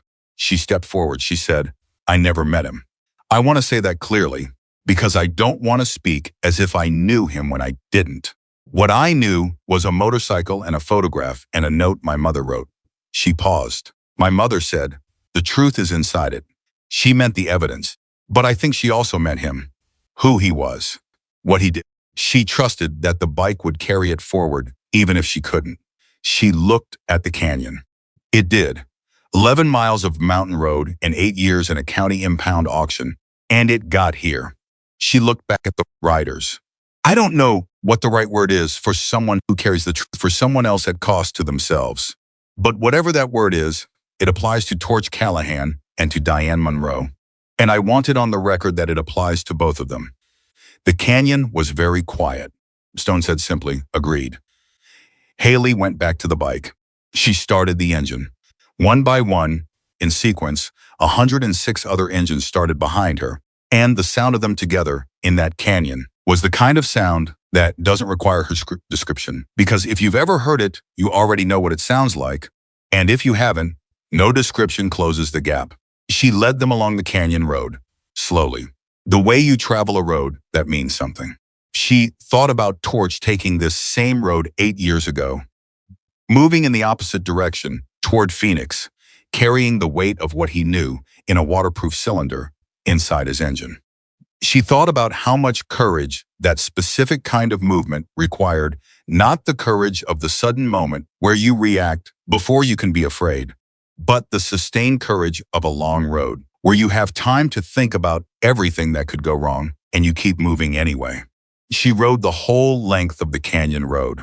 Then she turned around and came back, and the 106 riders turned with her, and they rode back to Red Mesa in the August heat, and the town watched them come in. The months that followed were not simple, which was what Haley told people when they asked. Because simple was not the word for what happened after something this complicated resolves. They were good months. Good in the way that things are good when the goodness has been built on something real rather than assumed, which meant the goodness had weight and texture, and sometimes cost something to maintain. The garage grew. It grew slowly, which was the right kind of growth. Phil Devers brought 3 new customers. The county paper ran a piece on the restoration that turned out to be better written than Haley expected, and the reporter, who had stood respectfully at the edge of the lot, had apparently been paying close attention. 2 women in their 20s came in 2 weeks after the piece ran and asked whether Haley was actually doing the apprenticeships she'd mentioned in the interview, and when she said yes and described what she meant by that, they both signed up. Their names were Jess and Priya, and they were both starting from, essentially, zero mechanical knowledge, and they were both the kind of focused and unafraid that Haley recognized, because she had been exactly that person in this exact shop 12 years ago, watching her mother's hands and trying to understand what they knew.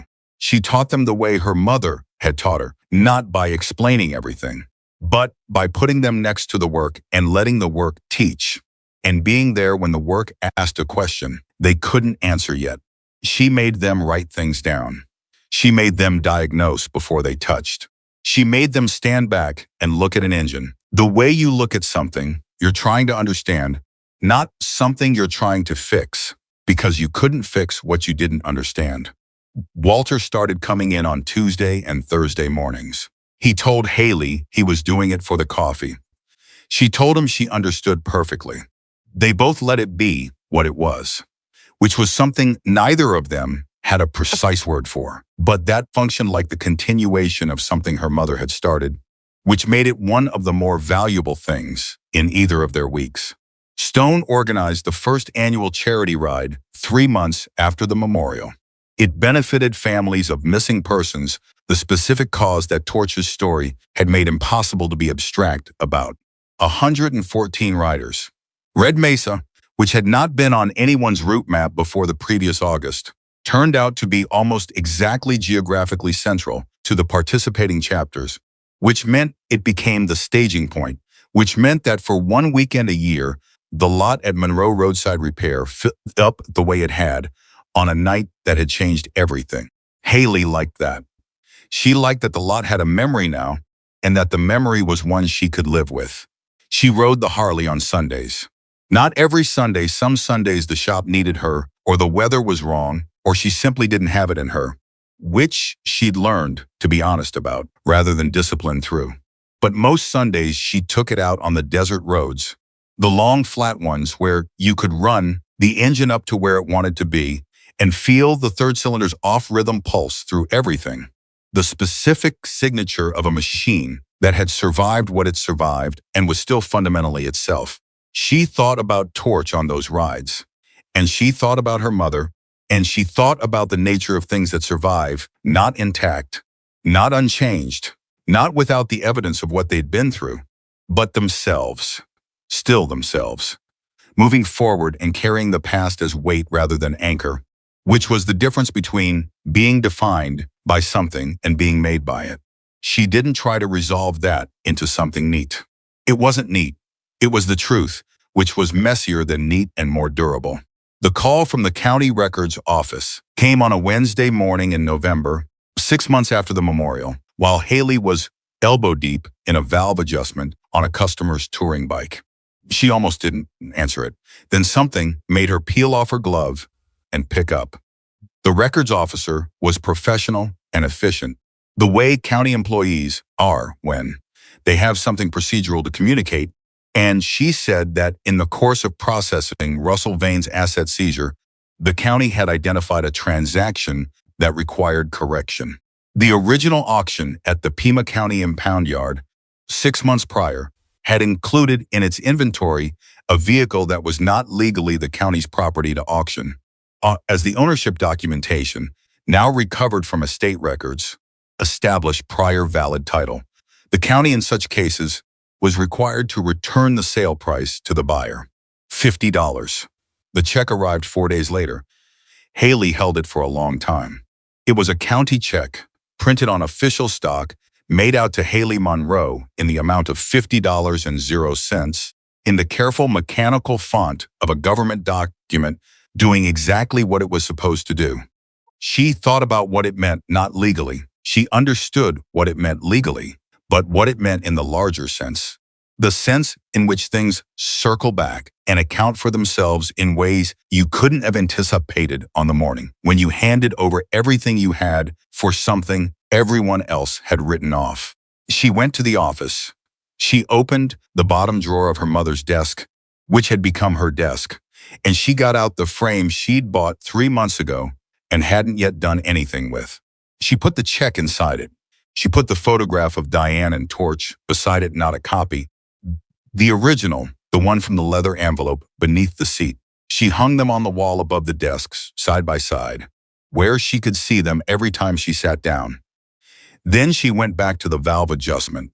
Jess was in the bay when she came out, crouched beside the touring bike with her flashlight and her notepad, and she looked up and said, "The clearance on the left intake is off." "I know," Haley said. "What are you going to do about it?" Jess looked at the engine. She looked at her notepad. She said the correct answer not confidently, not yet, but with the particular quality of someone who has learned to think about a problem before reaching for a tool, which was the most important lesson and the hardest one to teach. "Good," Haley said. "Do it." Jess did it. She made one small error and corrected it herself before Haley said anything. Haley noticed. She didn't say so, because some things land better when they're not narrated. Walter came in at 9. He looked at Jess working, and at Priya, running a wire diagnosis on an older bike in the third bay, and he looked at Haley, and he looked at the shop the way you look at something that has become what it was supposed to be. He said, "Your mother would have liked this." Haley said, "I know." He said, "You've got more appointments than she had in the last 2 years combined." "I know that too." He put his coffee down. He looked at the Harley, visible through the bay door in its usual spot. He said, "You keeping the burn section?" "Always," she said. "Someone asked me last week why I don't just repaint it. Cover the whole tank, make it clean." She picked up her wrench. "I told them what I think is true." "Which is?" She looked at him. She said it the way she'd come to say it, not as a line, not performed, but as the thing she had worked out from the inside of this specific experience, the thing that was hers because she'd paid for it in the particular currency of the past 6 months. A broken thing doesn't need its past erased to become valuable again. Sometimes the scars are what lead the truth home. Walter looked at her for a moment. He nodded once, slowly, the way he nodded when something was exactly right and didn't need addition. He picked up his coffee. He pulled his stool to the workbench. He said, "All right, show me where you are on that valve job." And Haley Monroe, in her mother's garage, in her mother's work shirt, with her mother's photograph on the office wall, and Torch Callahan's Harley in the center bay, and 2 young mechanics learning beside her, and a retired man drinking his second coffee of the morning, because this was where he chose to be. Haley Monroe got back to work. Not because the story had ended, because this was what the story had built. Not a conclusion, a foundation. And on that foundation, every morning, she chose to stand.